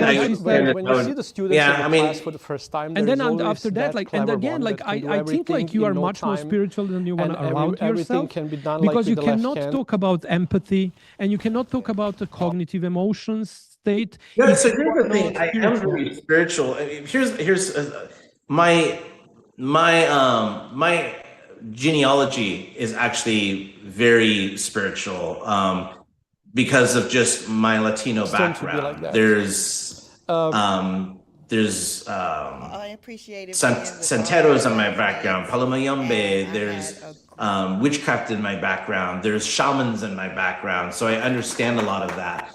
But one of the things that I have a difficult thing is, and I'm not saying this about you, it has nothing to do with you, so I don't want you to take it this way at all. That was something that was driving is I've seen so much of that, on one side, it was an amazing. I'm not a skeptic because I do believe in it, keeping the legacy, but I don't believe everybody can do it. So, for example, sometimes my friends will want to go see a psychic, and they'll want me to come, and I'll be like, I prefer not to come. And I'll come and I'll have somebody tune in, or maybe a medium, and I'll be a part of that, and I'll be very open to that because I understand it exists. I've had experiences where that's happened, but I can generally feel when someone's just basically reaching for the stars and there's no intuitiveness there. So when somebody says something, I can generally go, that person really isn't in tune as much as they think they are, and I don't want anything to do with it. And then if I've seen somebody say something and I've been, my jaw dropped, and I was like, holy crap, I don't even want to be in this room.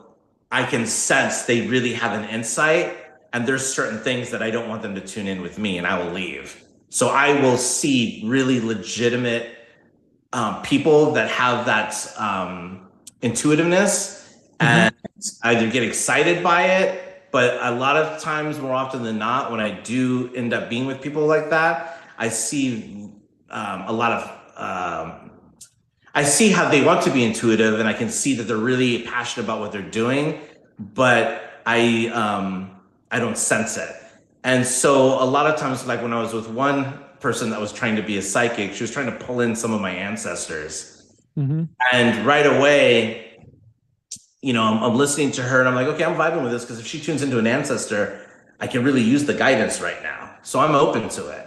And then she started putting her hands on my chest. I don't like to be touched, but I let her do it because I was open and I wanted to receive any information I needed to get. And then she started bringing up things about my grandfather. And I started having a hard time kind of, because me and my grandfather were really close. And the way we talk is very unique. That my family were roasters. We don't tell each other necessarily, oh, I love you too, I love your hair today. We say stuff like, what are you wearing those corky Crocs for?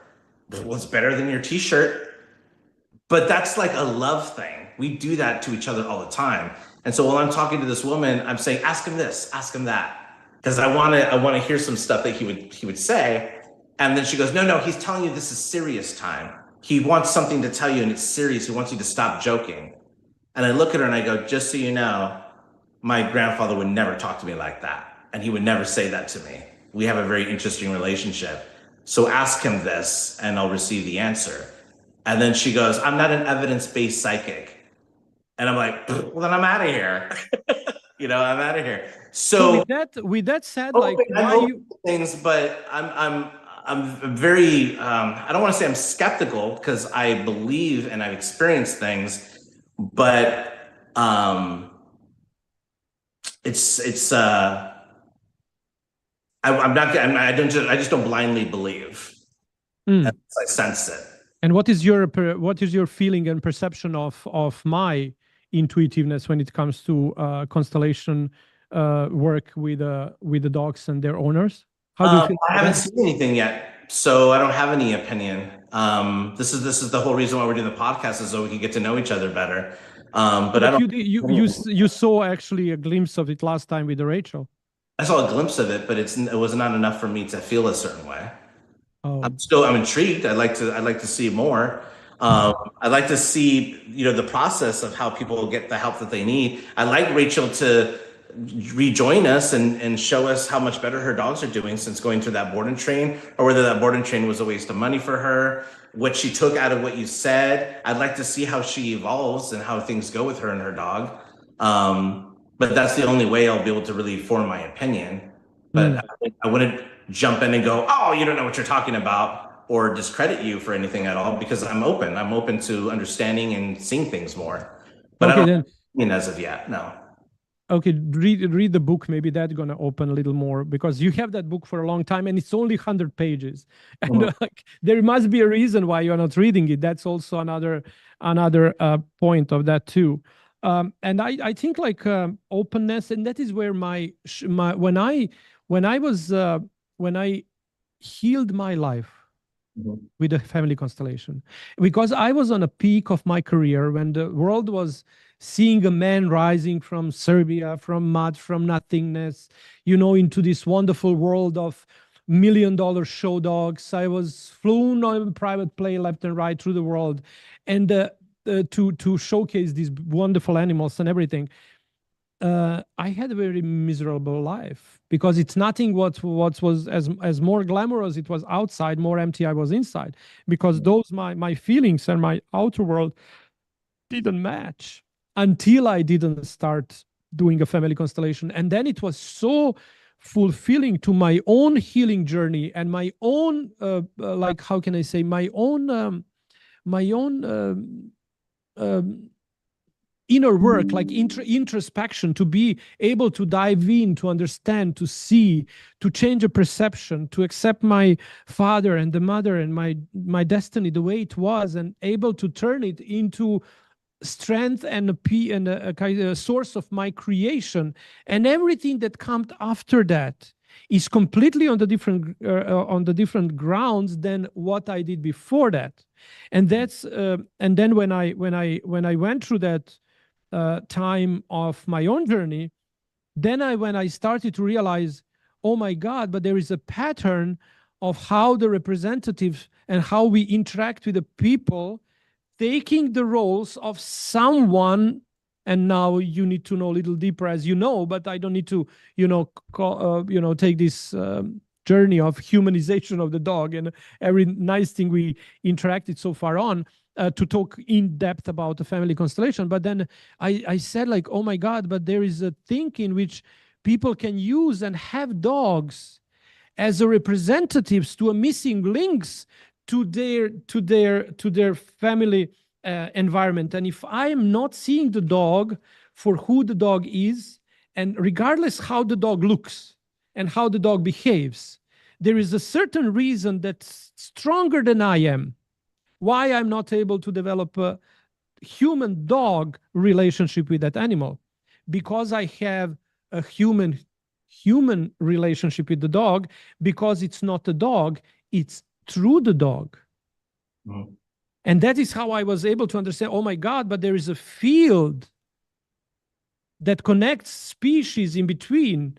And I talk about that in a book called Interconnected, that I can send you that, bits and pieces. My process is, and the reason why I call it cognitive behavior therapy is because my process is taking the client and their dog, helping them navigate through their relationship, showing the client that they need to give their dog more choices so the dog can start understanding better how to navigate through its environment.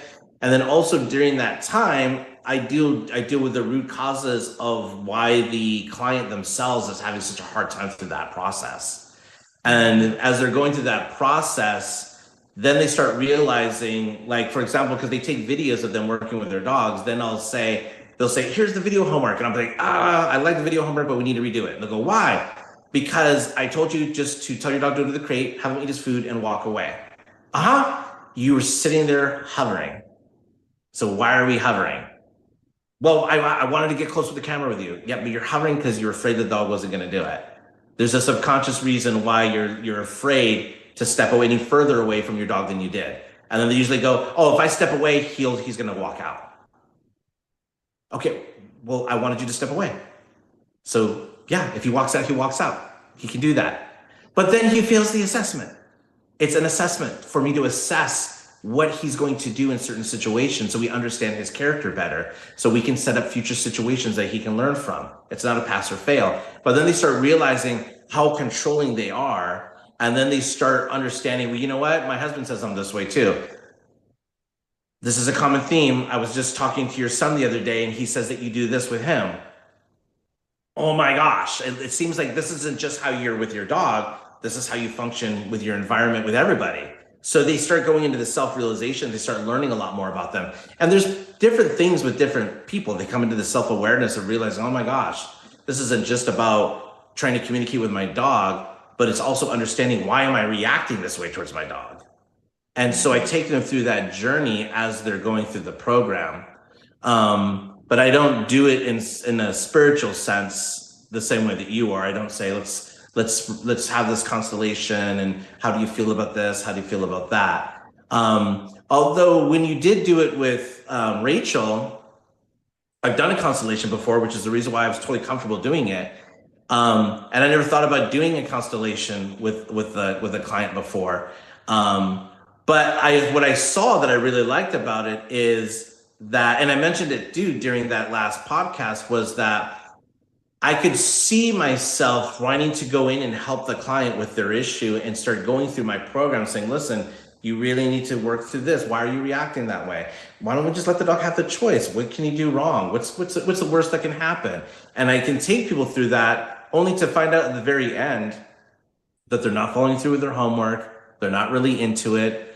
And then also realizing that at the end of it, they were hoping that I would say, this is a horrible dog. You shouldn't have this dog. They were almost looking for permission to say, I don't want this dog. And then I realized, can I ask you a question? Yeah. If you could do this all over again, meaning that if you went to the animal shelter and you saw this dog, knowing what you know right now, would you still get this dog? And they'd go, oh my God, no way. So then I say, okay, so then you really don't want this dog. No, I don't want this dog.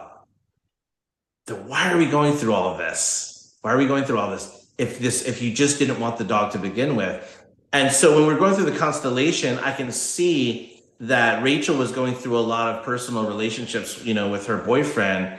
And maybe it wasn't the right time for her to get a dog, but it was really clear to me through the constellations, especially at the end of it when we were discussing it, that she didn't really seem that she wanted the dog. Even in the beginning, I didn't catch it at first, but in the beginning, she kind of said, I was even toying with the idea of maybe rehoming him, getting him a better home, which I didn't catch on to really quickly. So I realized, wow, if I did a constellation with half the clients that I did, I would have realized, you know what? I'd rather do a constellation and not have you even start with me, knowing you're gonna fall out of the program later anyway, because I could tell it's not really what you want. And during that time when we were talking to Rachel, when I said that statement, that I really can see how this could tell somebody, if you really don't want the dog, we shouldn't really be working with a dog. And she seemed very much to be open to that idea. But then later on, he said, I never told her that we weren't going to give away her dog. So then threw me off. No, because the dog said, I don't want to be there. Yeah. Because I was a little, what's her name? What was the name of a little doggy? Odin and? He's the older one. Odie is older one, but the younger one. Was it Faye? Or oh no, it was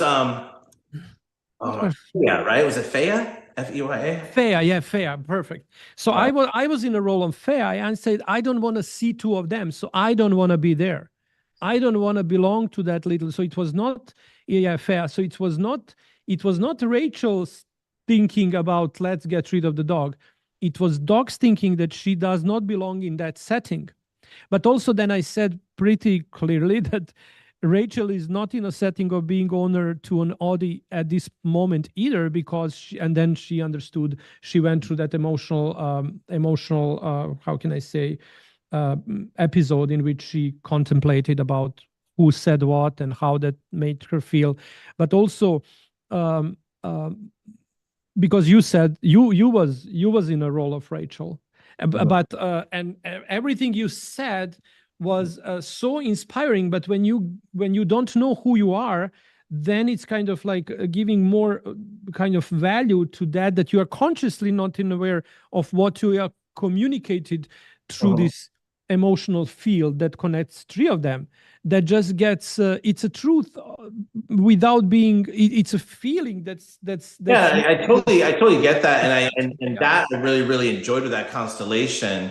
And I could see how it brought her a sense of understanding of the root causes of why she's feeling what she's feeling, which will help dictate as far as where she's going to go from here. Has a better understanding of. But I guess what I'm saying is that, so I enjoyed that 100%. I just don't know like how I feel about, because it's just that I don't know. You don't know what you don't know. Where it goes from that to all of a sudden we're going to see a change in the behavior of her dog. If she decided, well, I'm going to keep Freya. All right, well then where are we going from here? And seeing that transformation and seeing that relationship between her and Freya change, I haven't seen that yet, and so I don't understand how a constellation. Okay, that makes sense, because that will kind of like, again, like it's also it's a possibility. For example, I had an amazing, it's a book in I don't know which, I am in chapter 12 or something like that. The name of the story is A Path of an Angel. When I was talking about there was a girl that came to me with her husband, and the dog beat her mother at the forehead. It was like a Rottweiler. Because it's a very sensitive story, I changed the names and everything. In a book, I talked literally cases that are live cases that I literally had.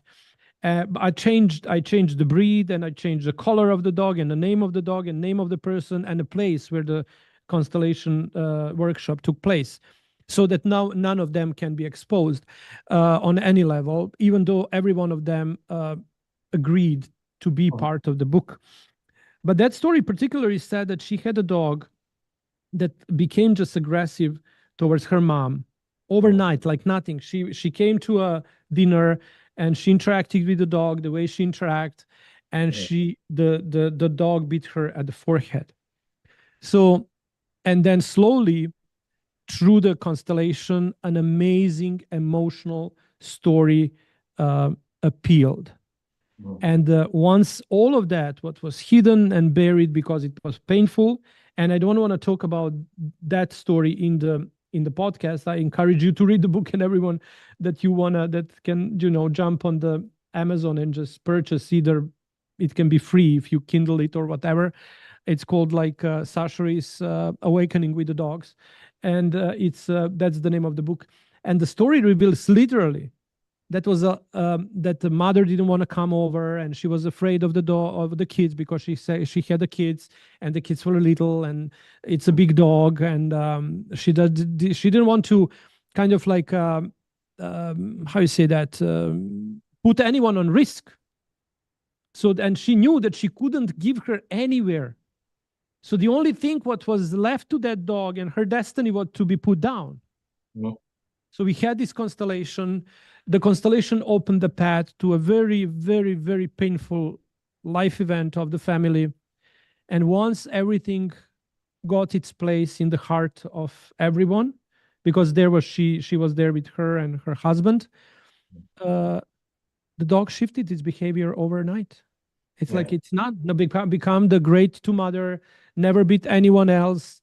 She was like an amazing, but once you understand the purpose of the dog in your life, why do I have a dog? Why this specific dog? Why I got a dog at that specific time of my life? We would always find an amazingly big emotional events that are coming along.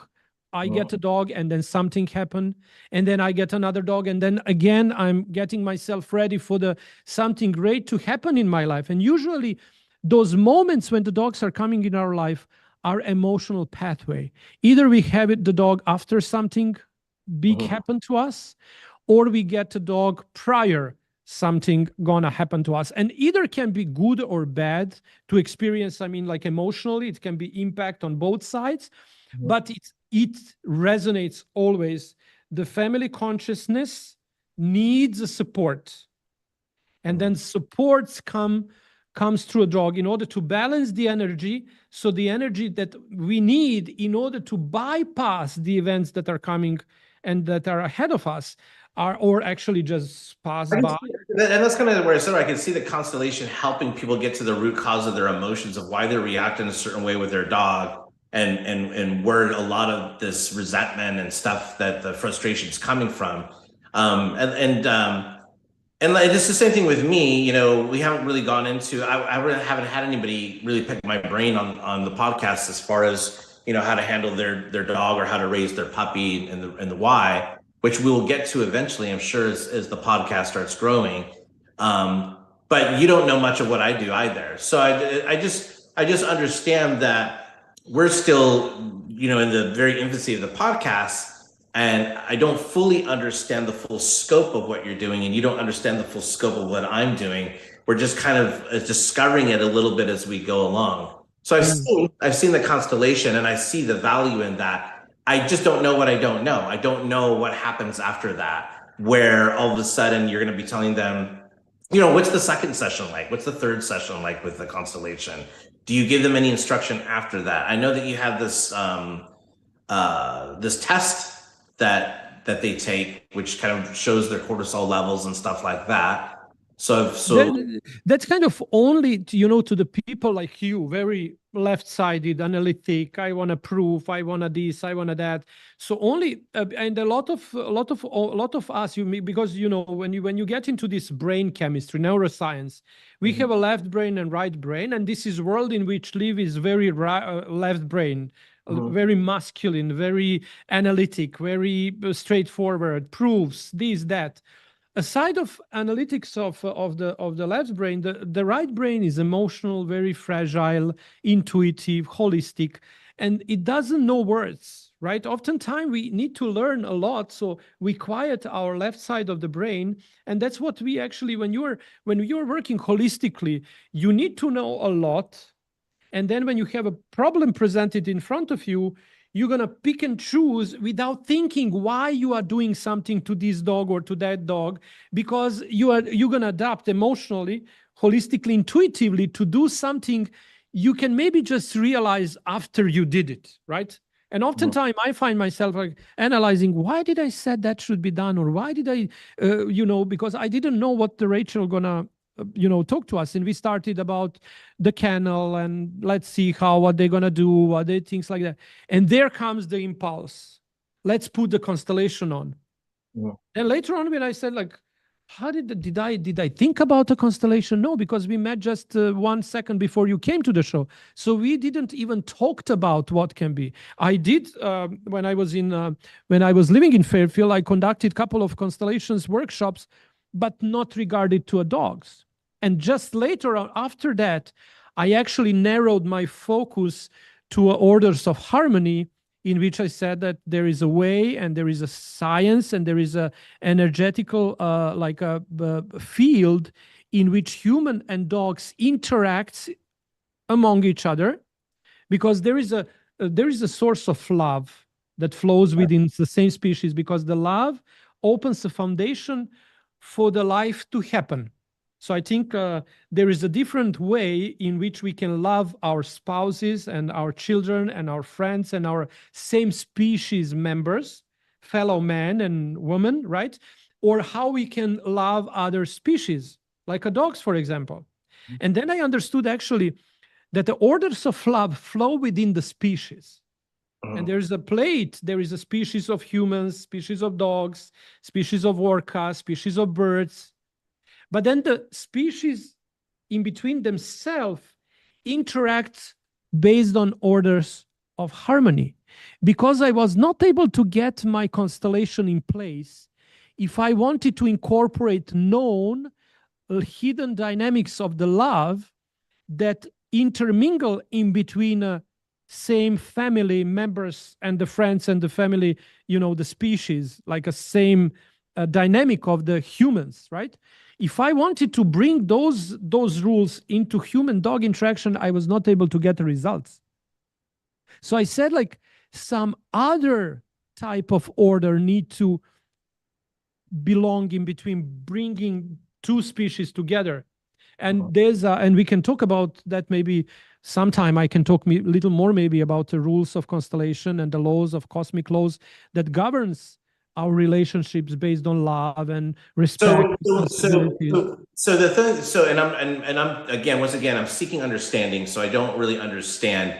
And I think I want to say what I feel I think I understand. So what I feel is that when you're doing the constellations, you're changing how they're feeling in harmony with their dog, or they're realizing the root causes of that disharmony. And so I think what you're saying is once they self-discover that once they've brought that back to a balance, how they actually feel about certain situations, that they don't have to really do anything, and their dog is just going to naturally feel the different vibe and change its behavior according to just how they feel? Or are there things that you're doing in their environment? You kind of, the moment you realize, for example, now, let's, for everyone that didn't watch, maybe can rewatch the last podcast, previous this episode, so you understand like what we said. But the Rachel got a very clear inner emotional state of her being at the moment. Right. And cannot remain passive. She needs to do actions in order to get out from that emotional state. She needs to do something, right?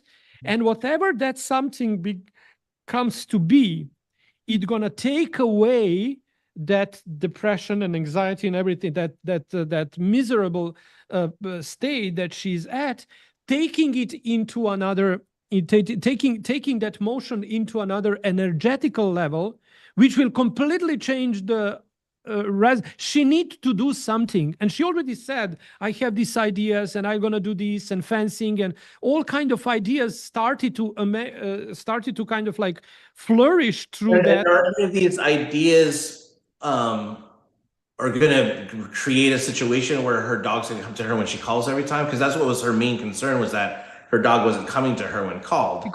Because they don't respect her. All right. So are you instructing her to change certain things in her environment and how she does things to regain that? Or is it just all constellations and that's just going to happen on its own? No, it cannot happen on its own, because you can read the Bible as much as you want until you do not start living by the rules and start becoming disciplined. Okay, but what is she? So what is she? What would she be doing that would change her dog's behavior to decide to come where when she calls? And that's exactly what comes next is, I don't know, because as you said, like every single one of us is different. And I don't know what would take her to get out from the emotional and mental state in which she is at the moment, right? And the moment that pulls her, and that said, maybe, okay, now I want to fence entire property. And I need like $10,000 or $20,000, and I cannot do that myself. And then I can go fund me, take a loan, swipe the credit card. That there is the action that follows that motion of. But you don't have a base understanding of how to help her relationship, so her dog will start coming to her. You're just doing it based on constellation. So you don't have a base understanding of things that she could do. No. I have not training at all, but things that she can do that will create a stronger relationship that her dog would want to be with her more often, that it would follow her and she didn't need to have to call it every time. No. There is a way. Of course, there is a way. There is like kind of like I have like these 4 rituals that I incorporate in everything. The way you feed the dogs, the ritual, how the feeding ritual, the walking ritual, the playtime. I think once I learn more about that, because I have my own program, which I feel we'll go into maybe even on the next podcast, of how I structure the environment so it nurtures the right behaviors that should come natural to the dog. And I have that. So and I'm willing to share my perspective on that. Yeah, I just don't know what you're doing. So I don't feel that the constellations themselves would fix a dog, but it sounds like I'm accurate in that it would be more than that. It's not just the constellation. There's more to follow that will repair that relationship with Rachel. Because I thought I was misunderstanding that you just do constellations. No, no, because you need to know the canine language. Mm-hmm. And now we have, what do we do with the dogs? We feed the dog every day. We take a dog to a walk. We play with them. We come and go from the home. And those are 4 key elements out of which I create rituals in which there is a certain way in which you feed the dog, how you go out from your home, how you come back, how do you take your dog to the walk, and how do you play with your dog. All right. So the constellation is just a part of what you do. It's not. Actually, I'm not doing it any single time until the people tell me I cannot do the ritual. For example, I cannot ignore the dog when they bring me a ball. I tell them what they are doing in that sense. For example, the dog want to play with you, you ignore the dog, you let the dog, understand that it's not their call, it's not their lead, let them lay down. When they lay down, wait for 5 minutes of their peace, and then call them into a game, initiate the game, play with the dog. And they said, like, for example, I cannot do that because every single time they come to me, they bark to me, and they said, I'm just giving them attention, I'm taking that ball and I'm throwing the ball all over the place. But then I said, like, why the ball is outside? Right. So that's where you use the constellation. So it's interesting how you use the constellation to get to the root cause of why they're feeling the need to do that. So with me, I do something very similar where I teach them how to do things with their dog. But when I get resistance from a client that goes, oh, but I don't want to change this, that's when I start going into my comparative. I'm not a comparative psychologist, but that's where I go into more comparative things such as, listen, imagine this, and this is the way it is, and this is what the person's doing. How would you feel? Oh man, I'd be crazy over it. Okay, and then when they say, would you rather do this than this? Oh, I'm gonna do that. So that's what you're doing to your dog. And they go, oh, you're right. And then I'm able to change their perception of, they start to understand how this importance of what I'm asking really overrides the importance of their desire to want to play with their dog with a ball. Right? And so I take them through that, and that's how I get them through those crunchy moments. And a lot of the times it just makes complete sense to them when I do it that way. Sometime, it would be, and what I do in that's exactly the moment when I suggest the constellation, because I said, like, it's not because you cannot do that, you cannot ignore the dog. Mm-hmm. You cannot ignore messages that come through the dog. So let's see. So I'm very spiritually open. So you're not lying. I know that you know that I'm spiritually open. But you said I'm not. And then I was like, I'm telling you. That was like, I have it in my background. I have spirituality, shamanism in my genealogy. My family does that. They're from Central America. But I'm telling you that I don't just believe, like, I'm open to receiving, and right away I know whether I'm receiving good information or not, or whether I feel it or not, because I have my own feelings as well. I have my own spiritual guidance that I follow. But what I'm saying is that with I just didn't understand that. So with me, the way I figure it is not everybody's as open spiritually. So if they have a difficult dog they're dealing with, me personally, I don't think I would say right away, well, let's do a constellation. Let's imagine this. because I don't know if they're even open or willing to do that. And if I did do that, it may even change their perception on whether or not they want help from me or not. So my way I get the way I get them through those kind of crunchy, confused moments that they have is I explain it through them through comparative psychology, so to comparison. You know, put yourself in this shoes. How would you do? How would you do this with your kid? Why wouldn't you do it with your kid?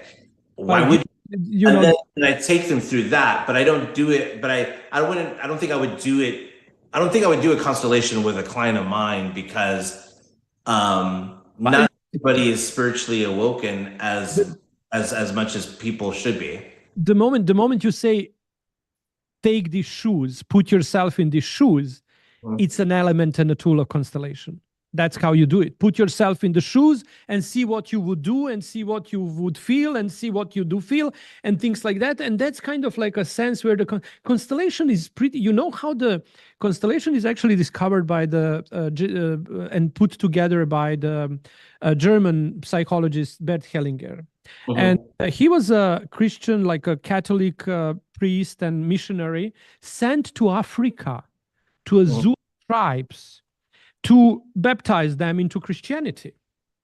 He went down and the world forgot about him for like 15 years. He didn't came back. And when he came back, he brought back a way of how the Zulu tribes were working into family systems and how did they integrated the laws of nature within the interaction of the members of the tribe and the family itself. And he said a very interesting way of how did they punish someone that did something wrong. They said like there was an interesting thing in which there is some little chair, wooden chair, and, in the middle of the circle. And they said like they would put whoever made mistake or whoever broke the law, whatever the laws were there, they would put him in the middle of that circle, and the punishment was for him to sit there for 24 or 48 hours. I don't know, like either 1 day or 2 days without sleeping, eating, whatever. And the people of the tribe would change themselves on that circle, and every single one of them would tell him how great he is, how actually he did commit that little crime because he forgot how great he is. And the punishment was for you to listen about yourself and your greatness. And by going through that experience and seeing how they connected, how the family members are connected, how the respect goes through the generation, how there is a structure, and who comes first, and how the tribes operates itself, and where the strength of the family is coming from, and what is to be done when the strength of the family is missing.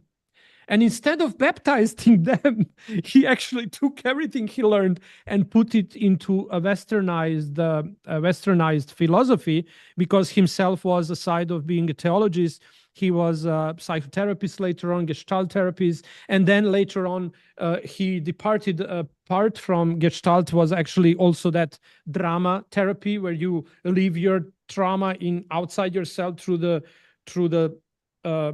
again representatives. Just here in the family constellation, you are just dealing with the family system and environment of the flows of love. And when I was trying to incorporate all of those flows of life and rules that exist within this system, in between humans and dogs, I couldn't get a result because the representative of the dogs would immediately push back, right? And I was starting thinking that's where my contribution to expansion to this understanding is what I write about in my book, Interconnected. That's not still... I don't even know with that. That's something that's still a, you know. So your journey into your constellations is what brought you to the point where you understand the confusion that the dogs have, and you understand what the human's doing that's causing the confusion. So the constellation took you to that point, and then now you're knowing how to work with the animal to that point. So I get that the constellation took you to that. To be understood, I never use a constellation as a primary tool.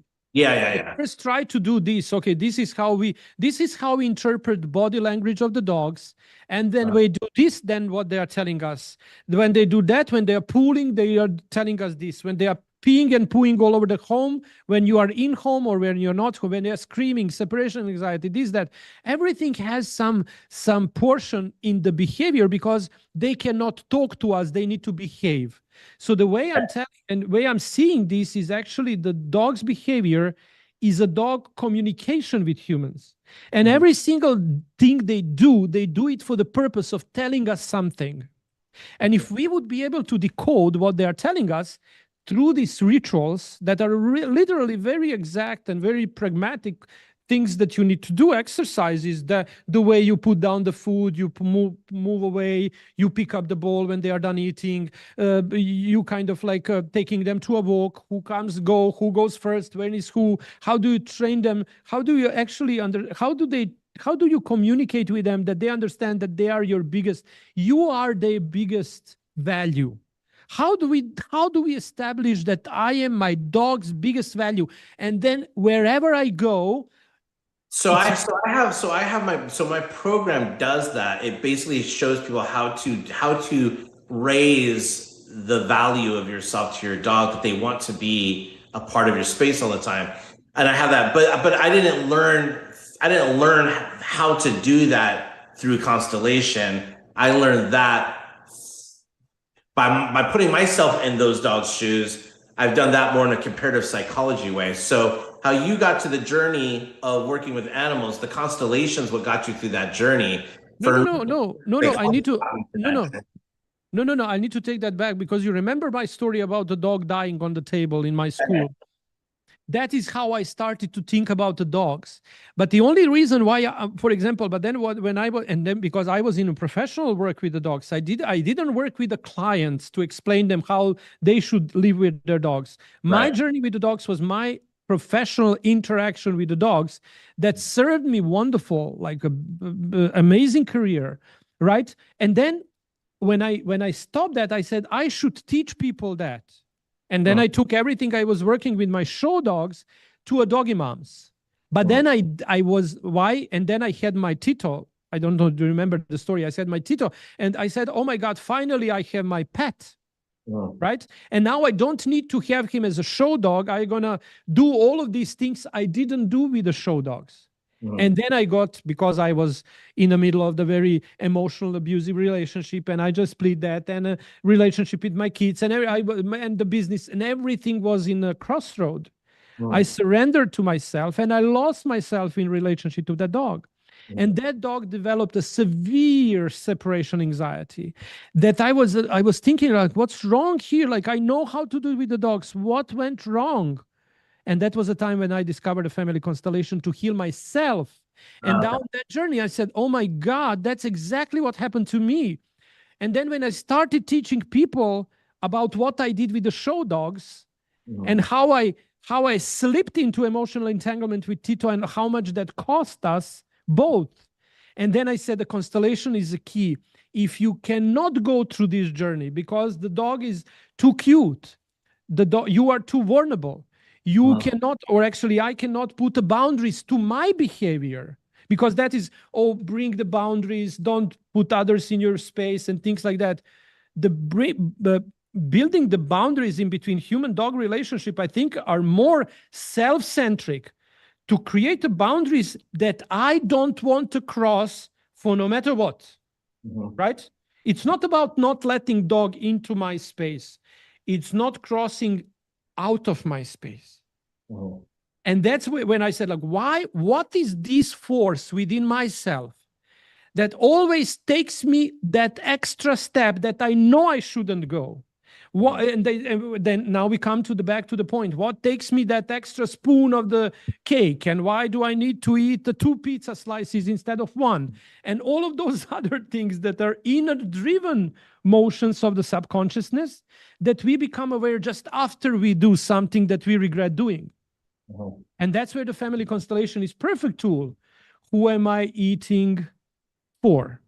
Why do I have this motion? Why I do always self-sabotage after I become aware I self-sabotage myself. And that's also, we put ourselves in the relationship with the dog. The constellation become a tool of how do I slip from this perfect job that I did for 25 years, perfectly, developing such a nice dogs that won the world. And now I can see how the constellation helps with people recognizing patterns of self-sabotage for sure. And like I mentioned, I do a similar thing, but I don't do it through a constellation. I do it as we're going through the program, and they're learning and they're kind of learning the process as they're going. But yeah, I totally get that. I understand that. And I can see how you're using that constellation. I'm curious how similar we are beyond that. You know, like how similar we are to what the client does with their dogs beyond that. And I'm probably sure we'll have some similarities as well to that, which I'm eager to find out. So, and we will. Oh my God, again, another, I was excited to go like this forever. And I do understand Vedran when he said, like, guys, you are not allowed to talk when the cameras are off. And everything I need to learn about you in front of the camera. So it's kind of sometime this discussion becomes heated, but I enjoy every single second of it. I do too. And you know, the thing is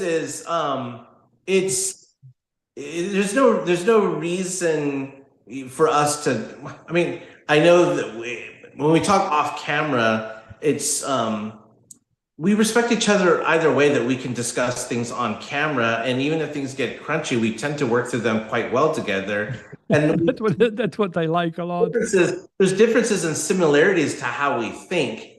And it's just interesting to see that kind of be in live form as people are watching it, how we're working through our differences. Because dog trainers, the way they discuss things on social media, the way they argue, the way they really attack each other's credibilities and their character, it's like in politics with the Trump and Kamala, how they're really trying to diminish each other as people, not just about what do you stand for, what are your policy changes.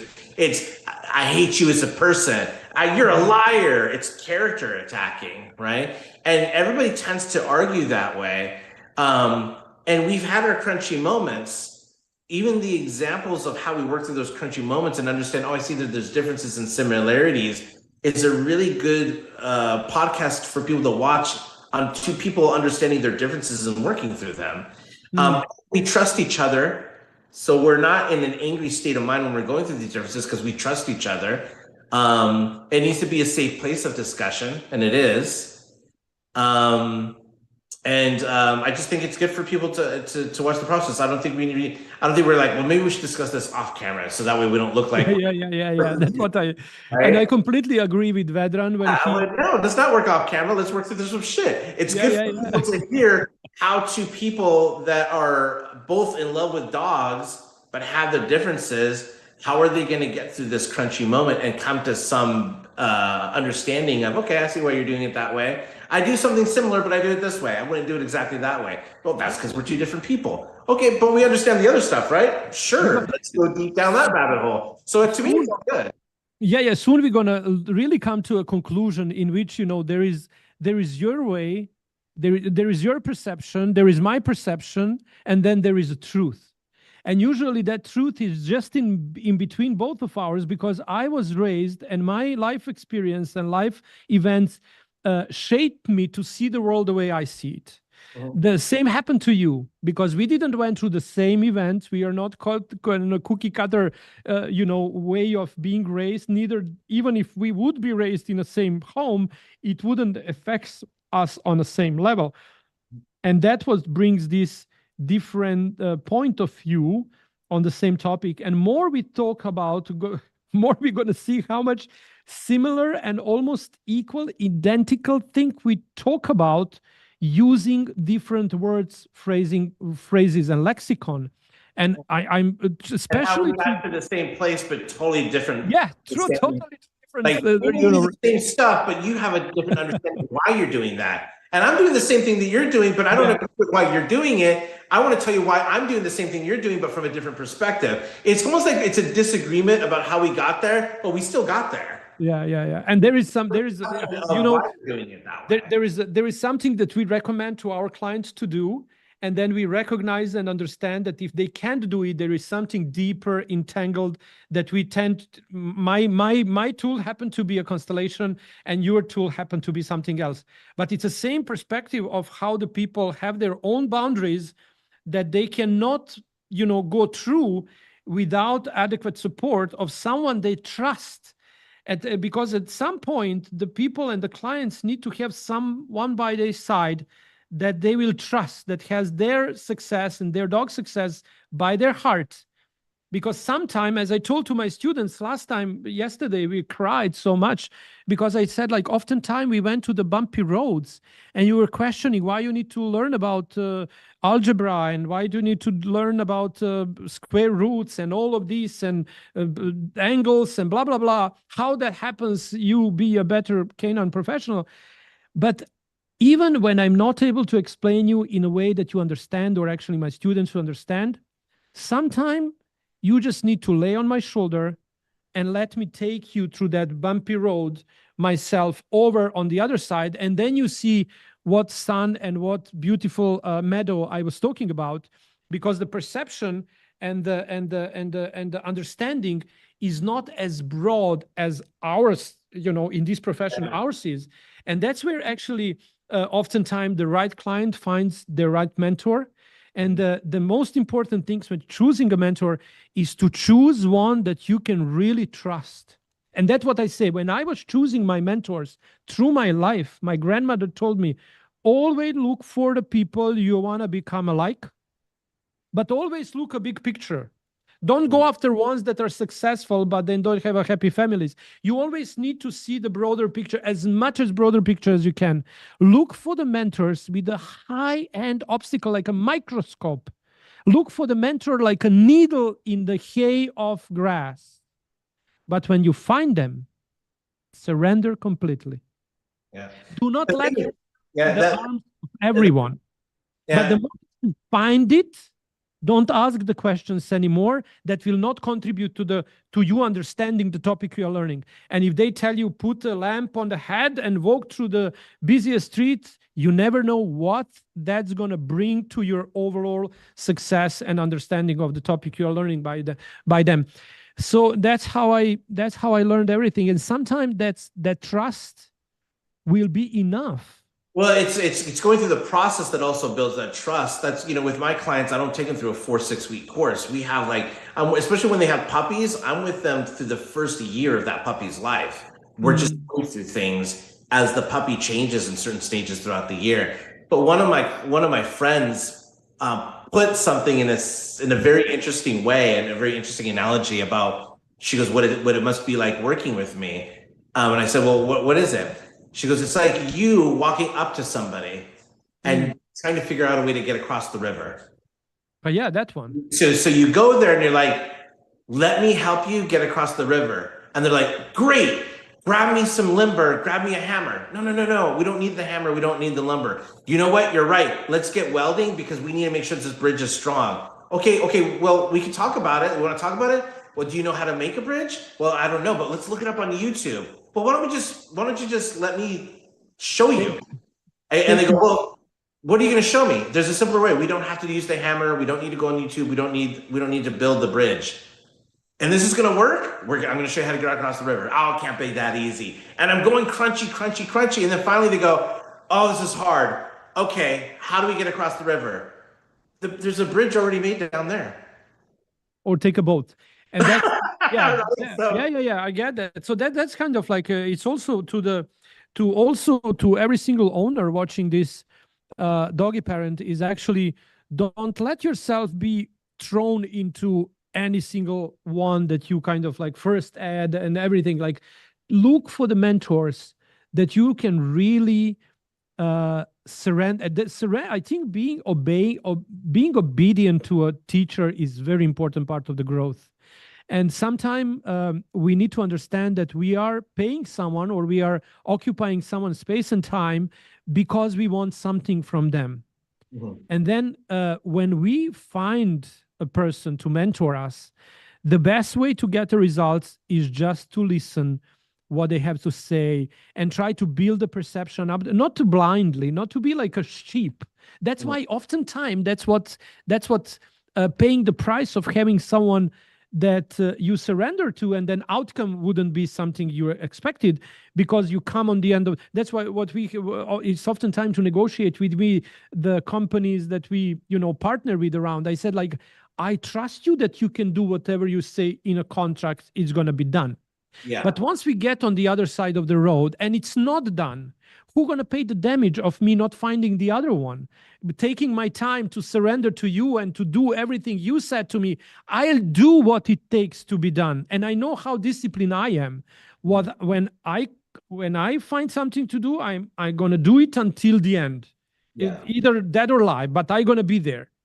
And then if I do everything you tell me to do, and there is no result you promise me it's going to be, then let's help me. And I tell to my students oftentimes, I say, like, if you do everything I tell you to do and you don't get results, you have like 100% of the refund of the tuition, and I'll pay you an extra tuition because I wasted your time with a program that you committed to, you did it and didn't work. But then I'm going to pay you a double tuition again to help me create a program that you think would fit much better than once I had. Because now I have a person that showed me that even if you do everything I told you to do, it won't work. And I need to sit back and rethink what went wrong. And the only person that can help me go back to that road, but first important thing is, I told you, A, B, C, D, E, F, G, and everything by W, X, Y, Z, everything. And you did it. That's important thing, that you do everything the way I told you to do. And if that doesn't bring a result, trust me, I'm going to pay you to help me restructure the path. But oftentimes I would have students do halfway through and they say, well, this won't work. I said, no, don't complain until you do everything I told you to do. Yeah. And halfway through, even if I push them maybe 40%, they would already see results. And then I have them glued to the rest of the. And I tell you, like, as I said to this class, they couldn't finish and they couldn't grasp everything I told them over these 480 hours. And they need to extend the learning curve at least by 400 extra on their own time, because that when you do that extra mile, you are going extra mile, you are doing things you don't need to do, but you are doing it because you want to be better, you want to make it even better than perfect. And then when the results actually show up back. So this might have to be a three-part podcast, maybe part 1, part 2, part 3. Oh my God, like this is like 2 hours? 3 hours. No, we started 8, 9, 10. 2.5 hours. Well, let's go ahead and sign off. Let's go ahead and sign off. I agree. Yeah. Thank you so much for. And it was great. Tony, once again. Look forward to chatting more. So. Look forward to next week. Right, another Wednesday. Another podcast. Dogs podcast for people. Eastern time. 7:30. 7:30. Although we always start around 8. Yeah. We try to start at 7:30. We're getting better at it. Thank you so much. Thank you, Tony. Thank you, everyone. Have a nice evening. And see everybody later. Bye-bye.